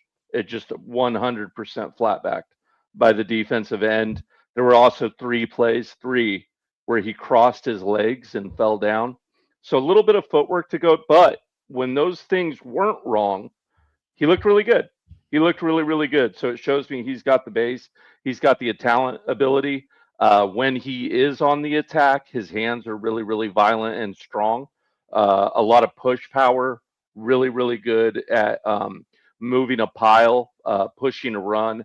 You can definitely count on this guy to get you a yard if you want to tuck in behind him and get that 4th and 1. He's money for that. He's really, really, really good for that. So I like this pick. Just needs to get a little bit more fluid with his feet, and I think he could be a good player for us. People knock Ellerby's recruiting and high school recruiting, but they can't knock his X's and O's and the fundamental way he teaches being an offensive lineman. I think that those little things that we saw, obviously young guy early on in his career, I think it's perfect for go into that little boot camp of what he has to do in this scheme offensively, and I think it might be good for him. They obviously saw an upside to be able to go and make him cancel other visits and lock this thing down pretty quickly. All right, let's jump into the film room. I'm trying to multitask and tweet out that we're jumping in the film room while I'm also trying to get the film ready for Coach Jay. Let's go here. Boom, we'll slide Scoops over, and let's hit it's beautiful. This one right here. All right, play number 1, Coach Jay. I know it's small and in the corner window. We're trying to avoid getting flagged. We didn't have any success with that. Oh, yeah. People are going to really zoom in here. So old Coach Jay. Yeah, right. Let me just. So the right tackle, right, on this play. Gosh, Boogie, give me the. You know what? I'm an idiot. My screen's small on my side, which is making it hard to see. There we go. Now I can actually see something. No, but you know what I mean? Like now we're hold on. Now we're I fixed it. We're guaranteed to get flagged now. There's no way around it. We're getting flagged. So if you feel sorry for Boogie losing all of his money on this stream, drop a super chat, drop an orange boy, drop a pink boy, somebody drop a red boy so Mrs. Boogie doesn't yell at me and say, you've been in your office all day and you didn't make a penny in ad revenue. And I'm going to say, yes, unfortunately, that's what happened. I flushed 800 people watching live down the toilet because Coach Jay's old and can't see. All right. Can you see it now, Coach? Yeah, I can see it now. Okay. All right. So right tackle right here, guys. Just right away, like what we want to kind of look for off the gun is with the tall guy, just his form. How's the kickback? If it's pass protection, how's the fall forward if he's running the ball? I think his stance is fairly agnostic here. Boogie, can you tell if it's a run or a pass? I can't see his feet, Coach. Is he left tackle? Is he left tackle? Right tackle. I can't see his feet. It looks like he's leaning forward, though. Looks like he's leaning forward. Yeah. He's gonna fire off in a run block. Little forward, but a decent agnostic stance for someone who, is 6'8" and a gigantic human being. Let's go ahead and see that first 2 seconds, see if we can get the stand up and the pop. Sorry, Coach, I'm updating something. All right, You're here we go. okay. Yeah, I know, right? We're a mess, right? So freed out, right? Pop. There you go. So the linebacker, go ahead and rewind it again. We'll point it out. So he's got a gather step here. This linebacker is going to come on an ad blitz, right? We call that an ad blitz when it originally wasn't. And then because of what the running back did, it was an ad blitz, right? So linebacker comes. Now, he doesn't get too impatient in his hole. A lot of linebackers want to go out and, tackles want to go out and get out over their toes in this. Just like in basketball, guys, when an offensive lineman reaches, the defense teaches, right? So we do not want to reach out over our toes. He doesn't do that. The initial pull in and pop here, he's actually going to knock this linebacker right off his base. Boogie, go ahead and give me that first contact and pop off of that base. Boom, right? Seals him to the outside, creating that beautiful pocket. If you give me just a second more, you'll see he actually knocks him off both of his feet. He doesn't see he's in the air. He pops up, gathers back. And what I love is a lot of tackles too. You pop him back and that linebacker leaves their feet. Linebackers, we're sneaky little punks, right? We'll roll off something like that, come inside and kill your quarterback. Good stick to itness out of him, knocks him off his feet, pinches him around the outside. And after he's knocked off his feet, you see him trying to roll back to the inside. He stays with his block, continues to wash him down the field. See that? Look at that. Just washed out of the play. Beautiful. Look at that. So let me ask you a question. Look at that hole. Look at that hole. You could drive a truck through that hole. You watched this whole game. Yeah. And you say you think Ory Williams is a depth piece. Look, there's a lot more to it than one game, but you've watched a full game of him. Do you feel like we're better off with Jesse Perry at right tackle, Sham Umarov at guard, or Ory Williams at right tackle, Umarov on the bench, and Jesse Perry at guard? I don't know, because I'm making that decision based on one game that was his first start at LSU as a redshirt freshman, right? And I think it's a little unfair for Coach Jay to make that whole extrapolation from that, I think, right? Like, let's get him on campus. Let's hopefully get a really good strength and conditioning coach in here that can work with him, right? Let's hope we can get that footwork cleaned up a little on his bad moments, and maybe he can grow into more. All I was saying is, I think based on what I saw in the Arkansas game, Perry's your better option at tackle. That's it. That doesn't mean that he can't grow into the better option. And it also doesn't mean that your best five isn't him at tackle, Perry on the inside, and so on and so forth. That will have to be determined, and we have to give him the opportunity to grow into that role. Like I said, he's just a kid still, man. Like let's see what he grows into, kid. Right?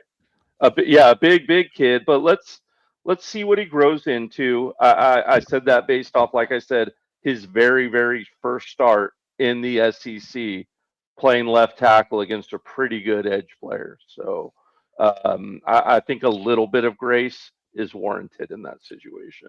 I said I wasn't going to yell at people in the chat, but I'm going to yell at somebody in the chat. I'm going to yell at somebody in the chat. If you were going to describe me, Coach, all right, over here is the biggest neg of all on the planet. And over here is the sunshine pumper that if we don't win a ball game, everything's fine. It's great, man. It's great to be a Tennessee Vol. Where would you put me on the gauge of sunshine pumper to Negavol? Where do you think I would fit in? I would put you more on the side of a positive volunteer fan, but I mean, you're no sunshine pumper at the same time. B. Walden says, if the host wasn't so negative, then maybe I wouldn't be in here insulting people. And then this is now, you guys wonder why I yell at people on the internet. This is the second person that has brought up my house flooding and thinks that it's funny.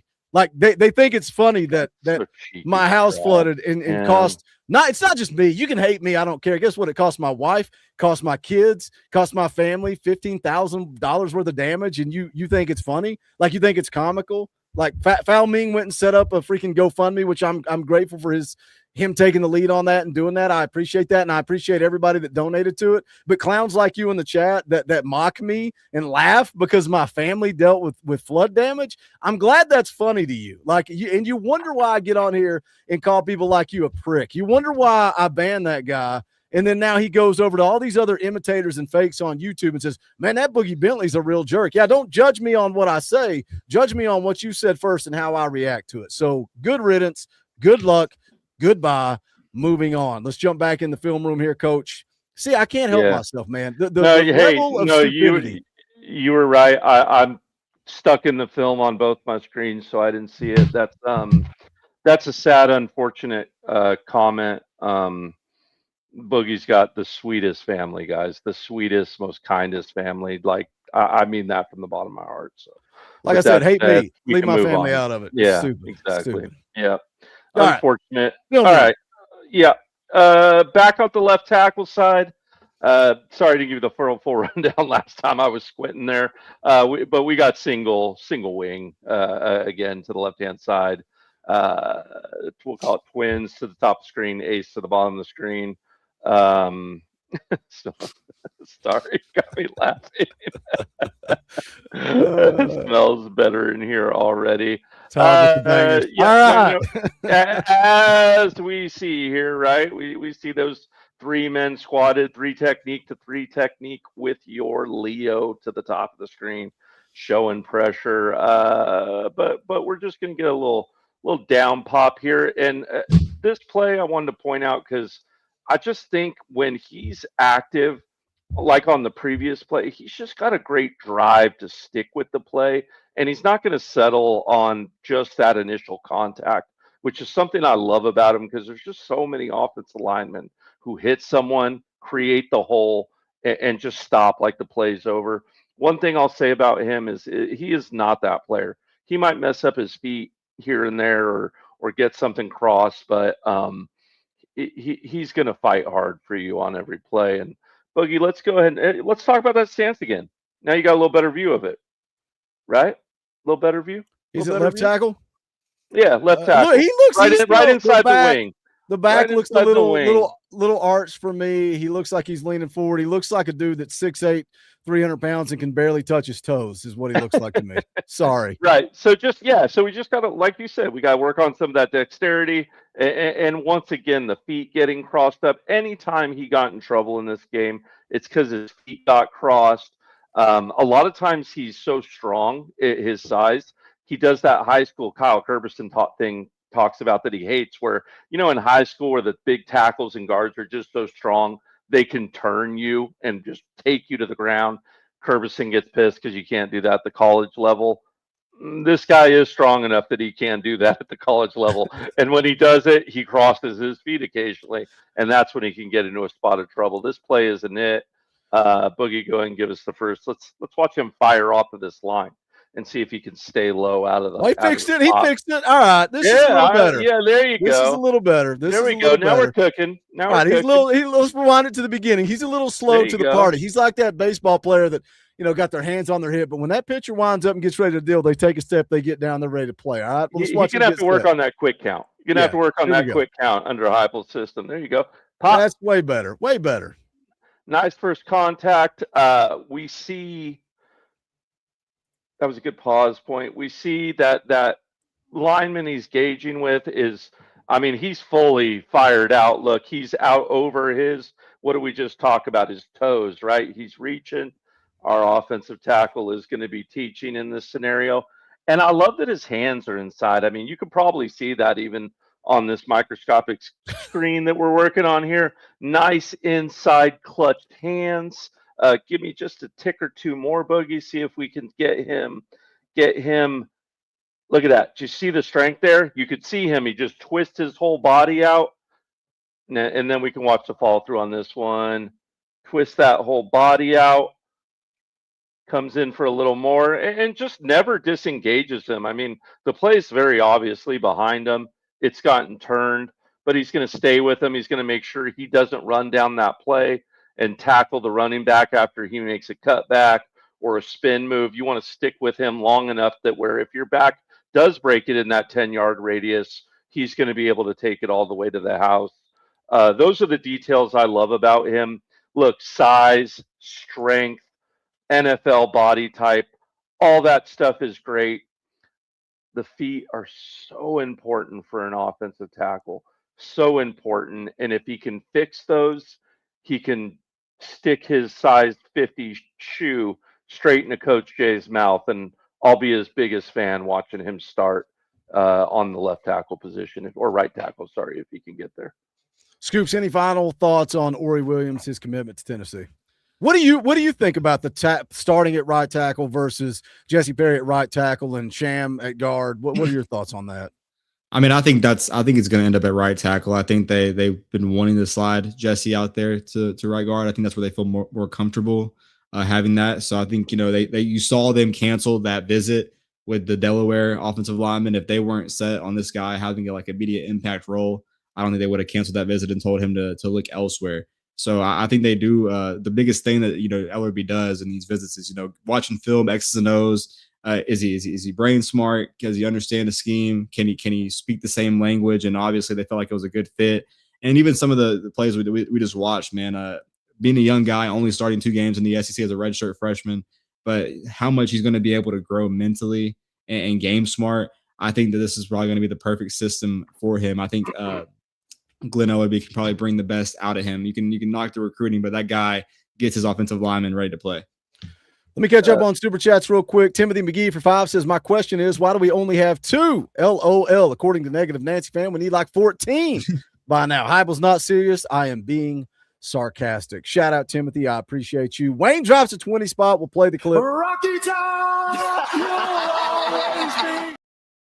Wayne says, apologies to those with children's watching LOL. I knew something was going on because I saw Wayne fighting with somebody, and anytime that happens, like, all right, who's picking on Uncle Wayne? Let me go see what's going on here. And then I saw the clown, and he's talking about floods and just nonsense. I appreciate Wayne. He's always going to bat. Wayne's a little bit that friend, though, like when you're at the bar and you hear a fight going on in the corner and you're like, coming with your hands crap, up. I better go in there and start swinging. My buddy Wayne's in a fight again. Yeah, I got to go get – it's like you don't know if there's 2 dudes or 12 dudes, but it's like I'm about to get in a fight. You got to go get Wayne's back. Love you, Wayne. Wayne's a ride or die, man. Dave Morrison for 2 says, doesn't take long for the D-heads to show up. It never does, Dave. I appreciate you. Randall Perry dropping by a penny. By a penny, dropping the top donation of the night. Top donation of the month. Top donation of the year. We'll play the clip. All I know is go Vols, because that's all I know. Go Vols!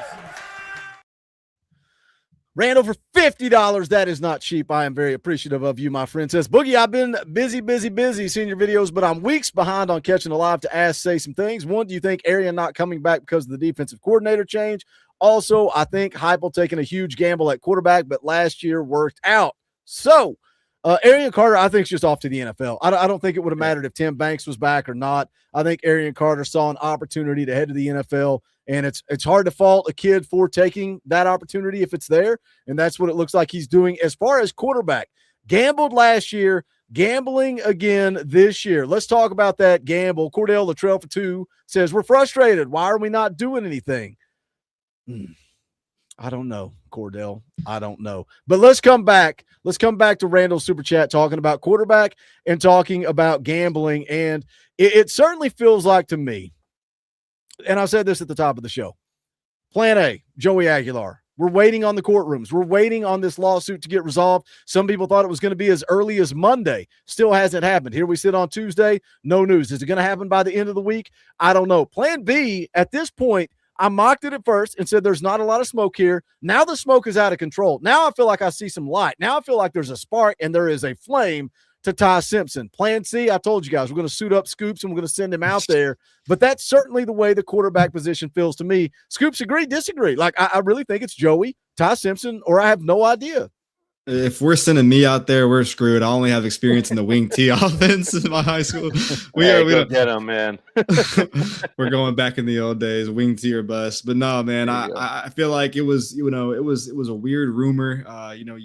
We know better than to believe something like that at first. Too good to be true kind of thing. But then you start seeing Tom Loy put out the smoke out there. You saw Chris Lowe back it up and say, hey, if he doesn't get a first-round grade, I think he's probably going to be the quarterback at Tennessee next year. And it goes back to, what Josh Heupel tried to do before signing day when he first got in, and the Simpson family really, you can go play for Nick Saban or a first-year head coach that just got the job and is trying to save class. It was probably a no-brainer at that time. But then you had that, like last year and the year before Ty really got his chance. I mean, there was a chance that he might have ended up back at Tennessee, man. So now that it's coming back around again, around this time, this is right now, you talked about NFL or bust, NFL or come back or enter the portal. I mean, you're seeing those grades come out. These kids are getting their grades now. So if we see one of those things, if it's really a realistic opportunity, we're going to know.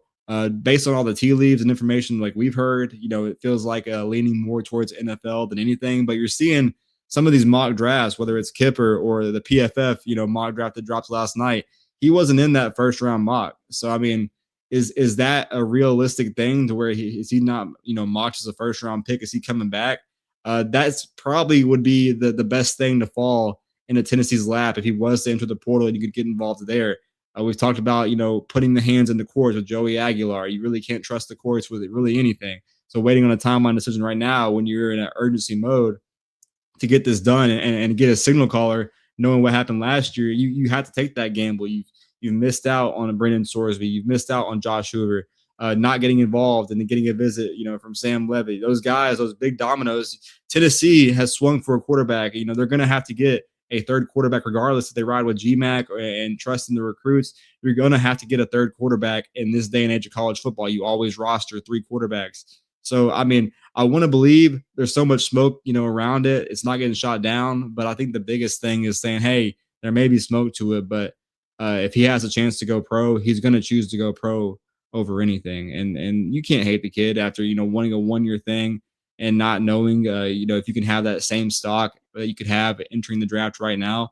But when you talk about quarterback as a whole, man, I said at the last show, the quarterback that's going to be on this roster is probably not at Tennessee, just based off, or not in the portal yet, based off all the moving pieces we've seen already in the portal. And we keep talking about this thing is open for the next, week and a half now.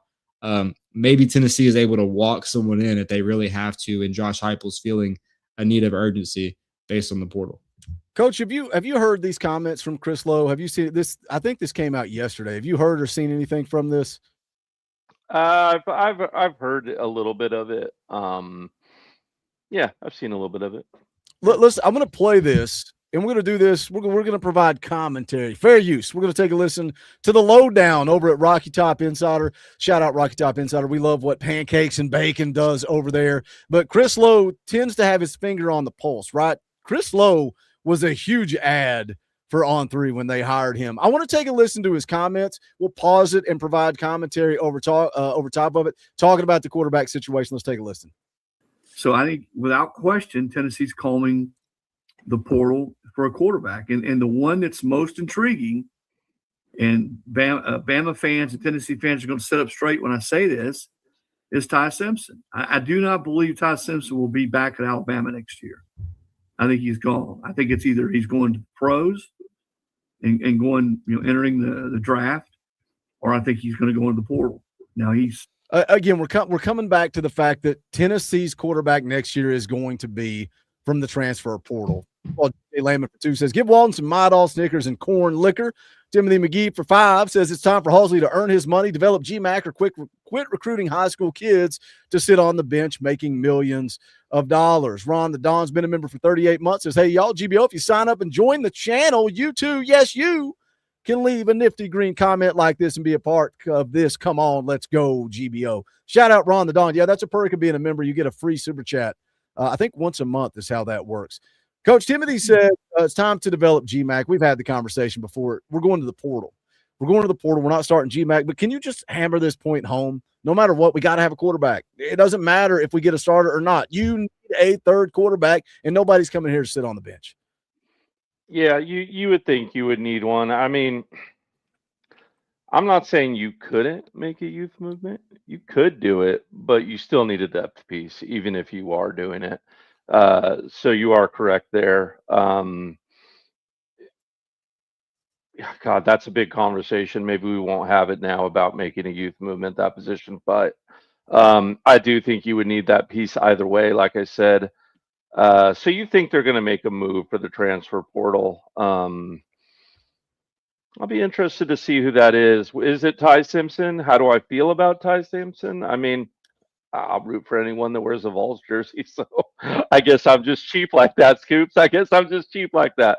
I'll root for anyone in a Tennessee jersey. So Well, I think there's I'm okay with the reason I play this clip is because there's more Yeah. and more smoke around Ty Simpson, right?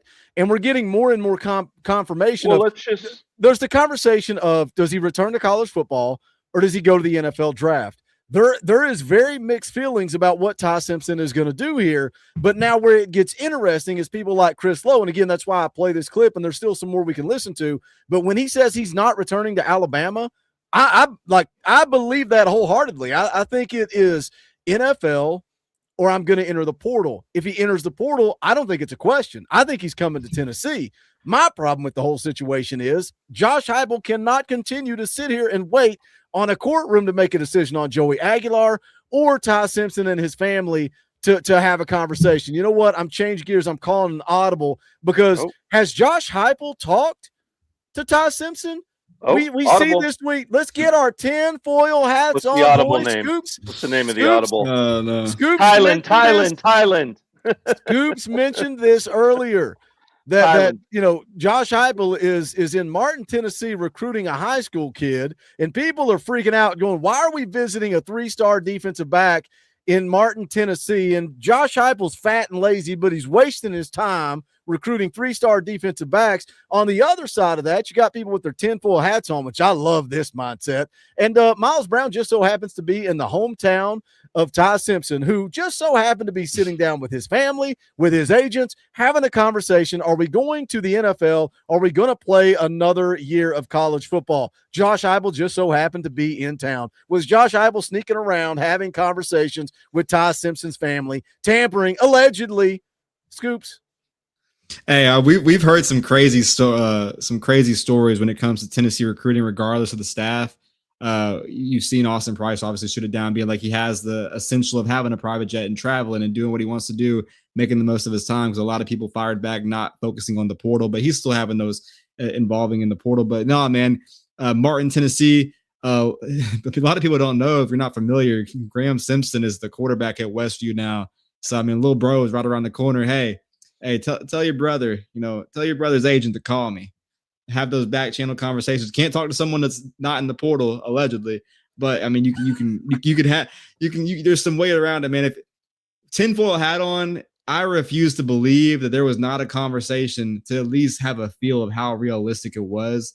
But I don't think that Ty is having those conversations. I think it's the agent. Maybe it's Jason Simpson, who's the coach at UT Martin, who's also down the street. Are they getting a feel of where things at? I don't think these guys like Chris Lowe, who does a great job over there at RTI with Bob Baskerville. I don't think that Tom Loy at 247 Sports or anyone is even entertaining this conversation if there isn't some part of it's true.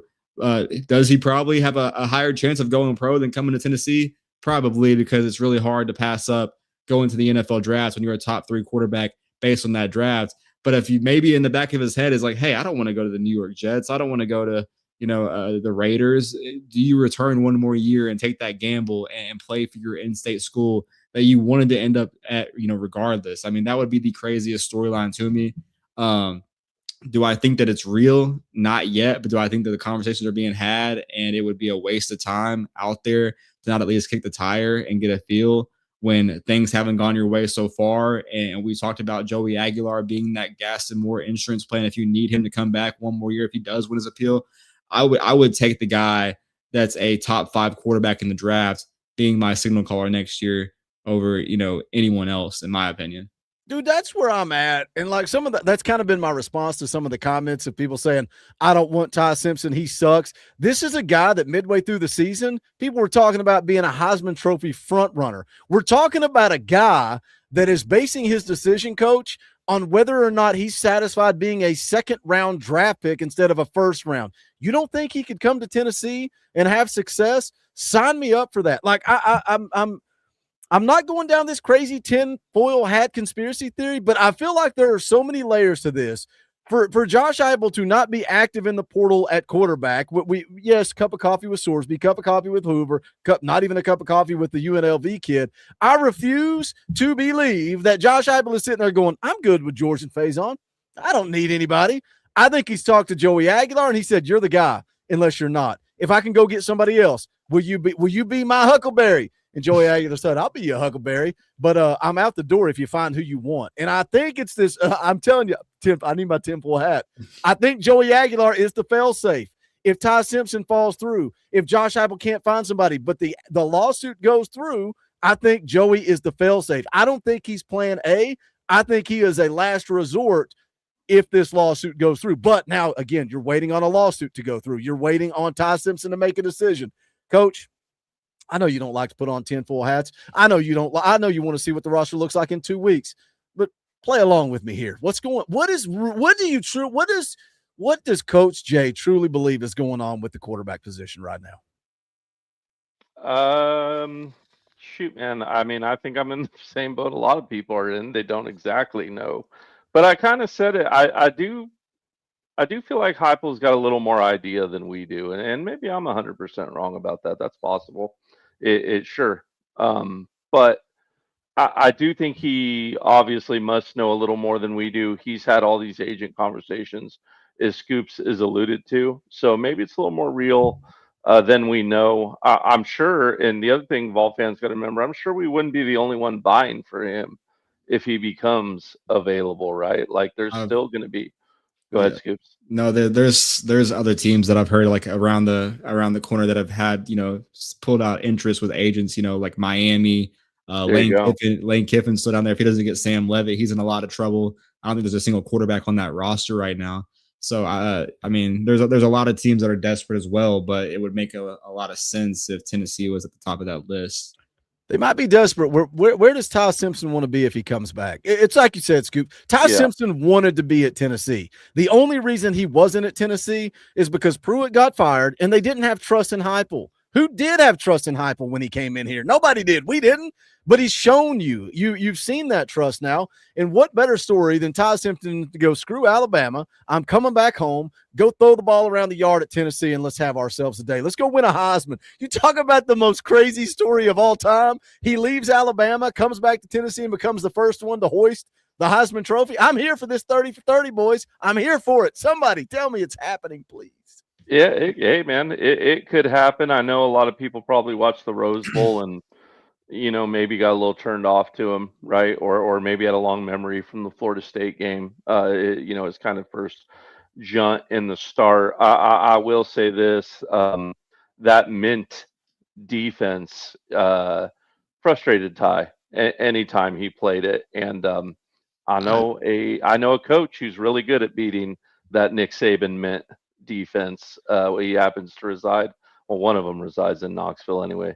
The other one's down the road in Bama there. But go ahead. I was gonna say I'd be really frustrated if we didn't have a run game as well. Like he was the best runner on that Alabama team, man. Like they had no run game last year under Caleb DeBoer. So I mean, you're coming in with a Deshaun Bishop, maybe a Zylan Perry. If he commits here, I mean, I think he would have a whole chance to be a better quarterback throwing the ball, but also using his ability to run. If hypothetically the fever dream has any legs to it. But man, I mean, you talk about a crazy story with the hits and misses, and then there's that adrenaline pump in your arm. Oh, Ty Simpson if he doesn't go to the draft, he's a viable candidate to be Tennessee's next quarterback. I don't think a guy with as much following as Chris Loy or Tom Loy or Chris Lowe are putting that out for no reason. Absolutely. We play, you know what, just screw it. We're going to go there just for a second. Yes. I know you don't think it's happening, Boogie, but let's just do it for a second. Let's just say Heupel's in this headspace of, you know what, I do think Noles' defense is going to take 2 years to settle in, or a year and a half. I do think we've got the youth at quarterback, but I think they need a little seasoning, right? Like, can Heupel make that choice? I don't think so. Can he make no? Okay. Nope. I think Heupel knows. Look what just happened to James Franklin, right?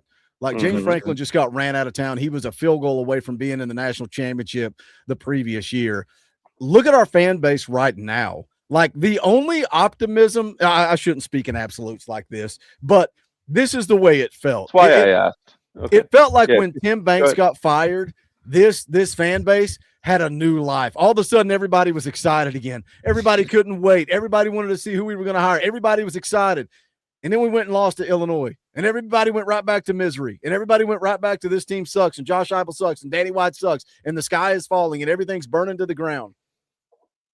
I think Josh Heupel would 100% be on the hot seat if he goes 8-4 next year. I think he's on the hot seat. If he does it with GMAC at quarterback, you think he's on the hot seat with that schedule at 8-4? I do disagree with that. I think in Danny White's eyes, would he be on the hot seat? Maybe not. No. I think Danny White has to be. Only one eyes matter, right? Right. It's true. That's true. But I think Danny White and Josh Heupel have to have this conversation before Josh Heupel would make that decision. Right. Yeah, I think it needs to be I agree with. That I agree with. Like, let's just say for argument's sake, then he has had that conversation with them. Let's say before he hired his defensive coordinator, he said, hey, I'm bringing Knowles in. This is what time it is. I'm making a youth movement. This is what time it is. I'm not saying it's happened. I'm just picking at the scab for the sake of talking. I'm not even saying I think he should do that. I'm just talking here, guys. Me as a fan, if I sit back and look and I go, all right, you hired Jim Knowles, and now you're going to start GMAC, and we're kicking this can down the road. 2026 or 2027 is the new 2026, right? Gotcha. I could get behind that. I don't think the world of college football, Tennessee fans, I don't think they could get behind that. Scoops, what are your thoughts on that? He obviously has a long leash when it comes to Danny White, just because you saw those Penn State rumors about going, being the head coach or in the candidacy there. But then you also saw, Danny White and the administration say, hey, we're going to give you more resources. We're going to get behind you. We're going to be aggressive. And I think that makes us even more frustrated that we heard those things and we haven't really seen it yet so far in the portal. And I think a lot of the things that if you do go have a bad performance on the field, it's going to be based off what happened off the field, changes, not firing Banks sooner, not, getting Jim Knowles at first. I mean, everything like having it lead up, you don't have a long leash when it comes to the fan base or in this game or in day and age of college football. Like, you have to win now. So I think he has to take that gamble, go and get a quarterback, go and maybe risk it with a 1-year guy. If Ty Simpson does into the portal, you got to get a star that can come in, learn your system, and get him ready to go before spring ball. Because we saw what happened last year, man. You cannot have that same storyline again where there's question marks about your offense, especially in a year, a prove-it year. I mean, I think that if you did get stuck with GMAC and you won 8 games, that'd be super impressive. I agree with Coach there. Like, that'd be a hell of a thing. But you can't take that risk right now. Like, you really can't take that risk. Quick follow-up for both of you. Do you think next year's 8-4 is equivalent to this year's 8-4?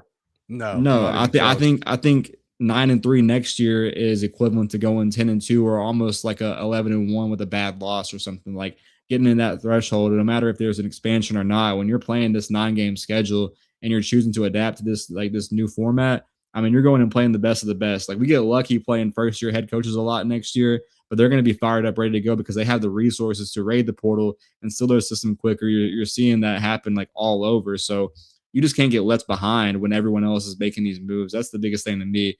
We've gotten ahead. We've gotten back to where we need to be, but you can't get complacent. You gotta keep going because this game ain't slowing down for nobody. You gotta be ahead of the game. I think people need to understand that 8 wins is the new 9 wins. 9 wins is the new 10 wins. Everything changes next year. And that's kind of that second, like the first thing I was talking about with the decision with Heupel, and then that was more tinfoily. But that last question was more of a real question because I do agree with you guys. I do think next year's schedule isn't, equivalent to this schedule. I just don't. So we'll see. We'll see how that goes. We'll see how it all shakes out together, man. And we'll be here to talk about it. I know that. Let me hit some super chats real quick. Volunteer has been a member for 17 months. We appreciate that. Timothy McGee for 5. Then quit recruiting high school quarterbacks. Go after JUCO quarterbacks and players. Wait, just quit recruiting 5-stars. Go after JUCOs. So just to be clear, no Bryce Young, no Sam Howell, no Tua Tagovailoa, no Justin Fields, no Mac Jones. I mean, I could keep going on, Tim. That'd be my only retort to you on that. You keep recruiting 5-star quarterbacks until one works out. That's my. No Andrew Luck, no Joe Burrow. I mean, I want these guys. I don't know about you guys, but I'll take them. Shit. Dylan Elam's been a member for 42 months. Maybe it's just me, but Alabama's bridge quarterback from Milrow to Keelan Russell doesn't move the needle for me, regardless of the name. Again, man, I get it, but Ty Simpson, Heisman Trophy, hopeful midway through the year. Ty Simpson, possible first. Like we're talking about passing on a potential first-round draft pick at quarterback. That's where we're at in life. Like, give me Ty Simpson. Let's roll. Cordell Luttrell for 2. We need corners. We'll talk about a couple of corners real quick on the way out the door. Timothy McGee drops an Orange Boy. Rocky Top! Timothy says maybe we are in an era that coaches and fans so impatient that we have to sit freshmen on the bench with pay that we don't want to coach to develop and go get older players and just drop the money. That is what we're doing, Timothy. You're spot on. That's exactly what we're doing. But you hope that GMAC is patient and that GMAC works out. Look, here's the reality. Jake Merklinger wasn't going to work out. If he was, we would have played him. He wasn't good enough. So he transferred out. It is what it is. We're in this situation because Nico Iamaleava bounced and went to UCLA. That's it. That's why we're here. And that throws off the whole conversation about whether or not Josh Heupel can develop high school quarterbacks.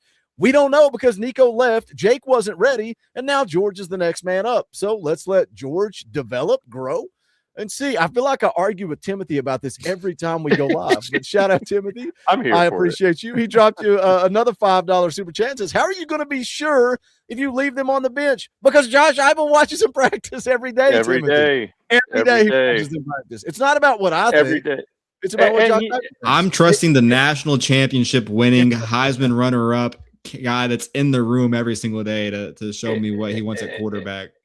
And here's the thing, right? Like until you get that freshman on campus and put him staring across another gunslinger and have him shoot those bullets and be better at it, it's hard to tell. Like, sure, can you evaluate talent at the high school level? Faison, Brandon, GMAC, Nico. But when they get there, you have to evaluate what you see in front of your face. I assure you that when Bryce arrived as a freshman at Alabama, Nick Saban wasn't sure until he actually got out there and started whipping on his top SEC defense, right? Like that's when it became apparent. And you know what? It can happen again. Like, hey, if Faison comes in and his mind and mental between the ears is there and his read and his speed and everything is on time, you don't think that he can't beat out one of your 4-year senior guys who come in? He can. Sure he can. Will it happen? Probably not, but can Look it? at Ty Simpson. Look at Ty Simpson. Ty Simpson waited his turn. He sat back and he waited his turn and he got an opportunity. Timothy now says for 2. Then go after JUCO guys. Why don't we just go after all the guys? I guess that's my point. Like that's my only thing, Tim. I'm not saying we can't go after those guys or JUCO guys. Just give me all the guys. Give me the 5-star freshman. Give me the top JUCO guy, and give me good transfer portal guys. Let's get all of them and let the best man win. That's all I'm saying, boss. JJ Lambin for 2 says bring back Pruitt. His show clause is now over. GBO. You guys see why JJ is the most hated man in the Facebook group. This is why. Valued client drops a 50 spot. Let's play the clip. All I know is go Vols, because that's all I know. Go Vols. Shout out valued client, man. A $50 super chat is a lot of money. We appreciate that. He says, I'll match the highest just because of the trolls.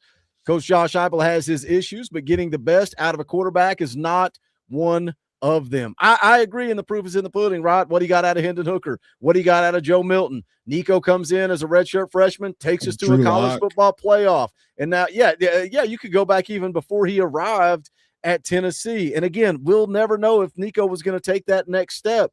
You go get Joey Aguilar, and yes, I've said the words too. We lucked into getting Joey Aguilar when we did, but that kid came in here on short notice, won over his teammates, and guess who got him ready? Josh Heupel got him ready, and he went out and led the conference in passing yards. It's like Scoops just said, I trust the Heisman Trophy running up national championship quarterback. Timothy for another 5 says, but why do you want to pay $4 million for a player that may or may not fit? Who are we paying $4 million to right now? Who are we paying $4 million to? Why are we speaking in absolutes that we're paying so many for $4 million? I don't want know to get left behind. Like I get like maybe he's drastically like going over like that amount, like what a real amount is, but do you want to get less behind and not compete with these elite programs, or do you want to compete and be able to like, go with the top dogs, man? Like, I mean, you're paying go ahead, coach. No, sorry. No, you can continue, Scoops. I was gonna say, like, if you're investing that money, like, you got to go get that guy. So, I mean, how you don't want to compete with the top dogs to get a 5-star quarterback? I mean, going back to his comment, when JUCO players go get a JUCO guy, why would you want a guy that failed somewhere else and had to restart his clock over a guy that you can start and have 4 years with? Like, I don't understand not wanting that talent on the roster. Yeah, and not only that, like, let's say you do find you want to, okay, yeah, we're going to go with all senior quarterbacks out of the transfer portal now. Like, you're going to hit on, sure, you might get one year, you might miss another year. And you know what's really hard to do? It's really hard to go sit in freshman SEC wide receiver of the year, Brandon Staley's house with Mr. Staley. It's really hard to go sit in Tristan Key's house or a 5-star Mike Matthews house and go, hey, come to school here. I think we'll get lucky in the transfer portal and land the right guy. Tim, like, you would have Coach Jay playing wide receiver for you and Scoops running the wing team, man. You would have no one out there, brother. That's all. You've got to have a high school quarterback that right now they bring a class together from a recruiting standpoint. They just do. Like, people at the high school level pull together behind quarterbacks, specifically on the offensive side of the ball. They just always have, and even in today's era, are continuing to do so. Until that changes, definitely keep bringing them.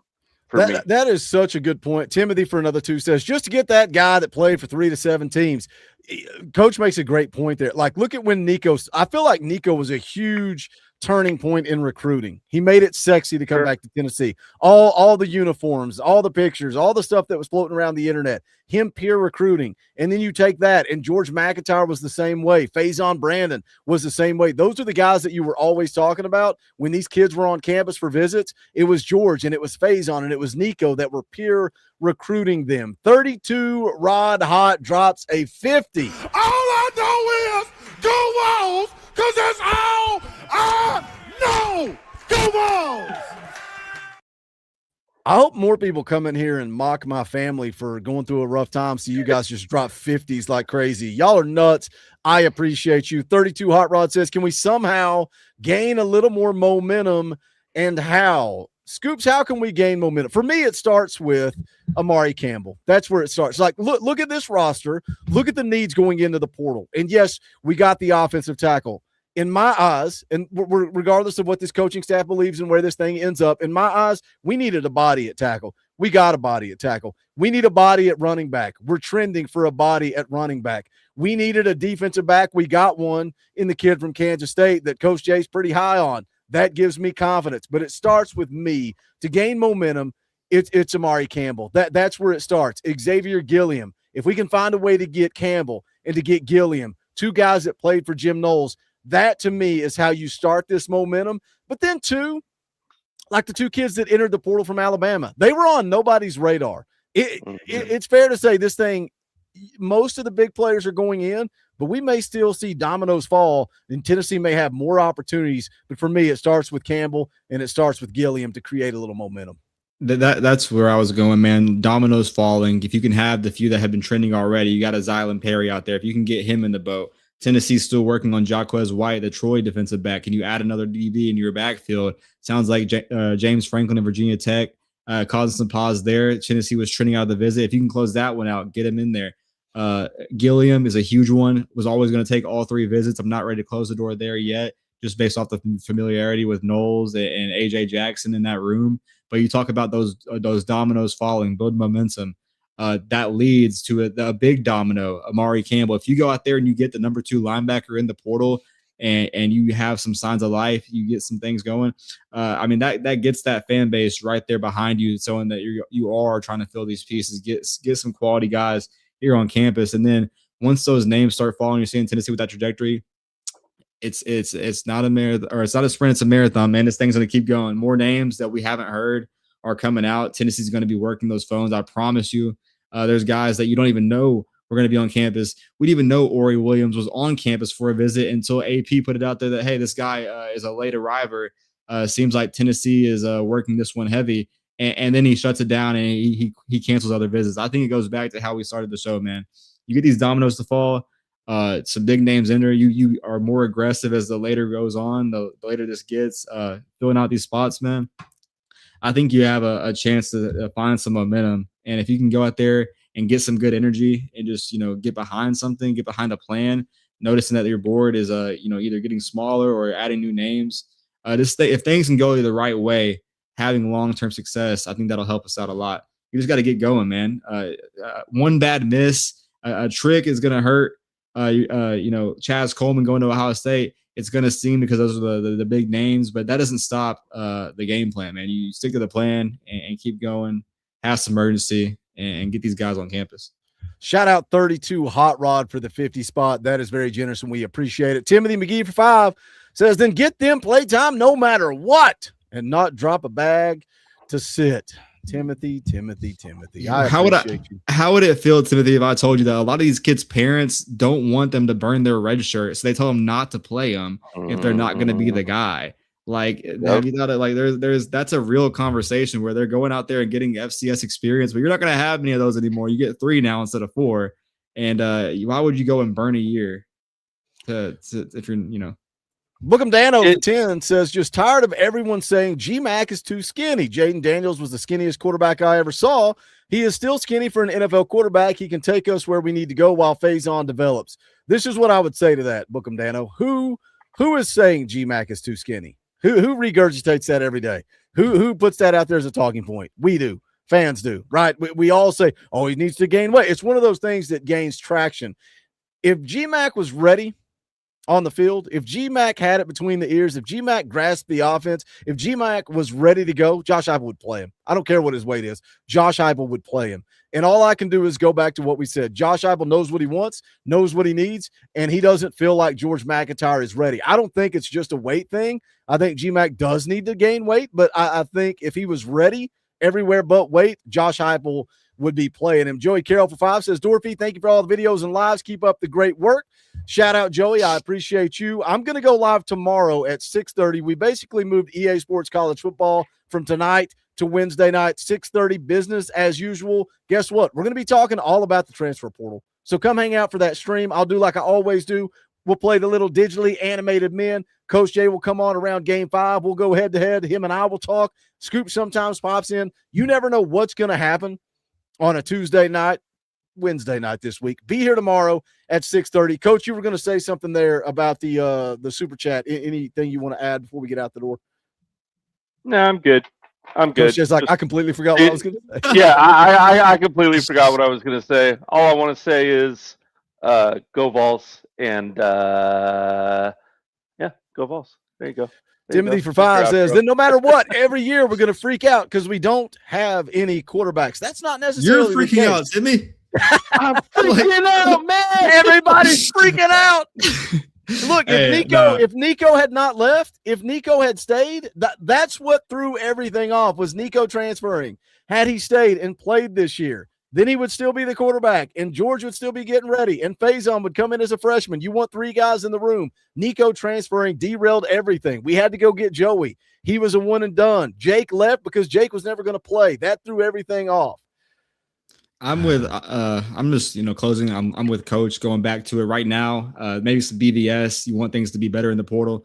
I'm not worried. This thing's open for a week and a half. If we're back here in a week and a half and we haven't had some movement, hey, maybe we'll all get on here and get around the bonfire and panic and, all have a good social get together and talk about our feelings. But right now I'm going to trust the staff that's had success. Let this new defensive staff get some guys on campus, instill their image and do their thing, because I think that we're just fine.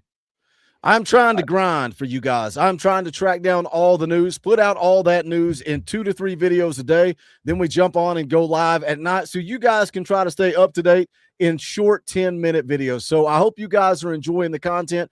I appreciate the super chats. I appreciate those that are dropping thanks on the video. It means a lot when I'm in this office from 7 o'clock in the morning till 10 o'clock at night grinding. You guys make it worth it. I love this community. I love what this channel has become. It's so much different than what I ever thought it was going to be. Coach Jay, Scoops, even Foul Ming, who couldn't be on here tonight, Dauber, the X Factor, Dustin. Man, we got a great group of dudes on here that love grinding and talking Tennessee football. So we appreciate your support. Do us a favor and smash the thumbs up on the way out the door. Go check out the merchandise. Go check out the Patreon, all the ways you can support the channel. We appreciate it. I've got a new target that we've not talked about. It came out right before we went live. I'm going to be dropping a video on that bright and early in the morning, so tune in for that. But that is going to do it for Coach, for Scoops. My name's Boogie Bentley. Go watch that basketball team. I said my name's Boogie. I need to go to sleep. Sweet Moses. I didn't even eat today till 4:30. My name's Boogie Bentley. This is the Talkin VAWLS Network. Go Big Orange.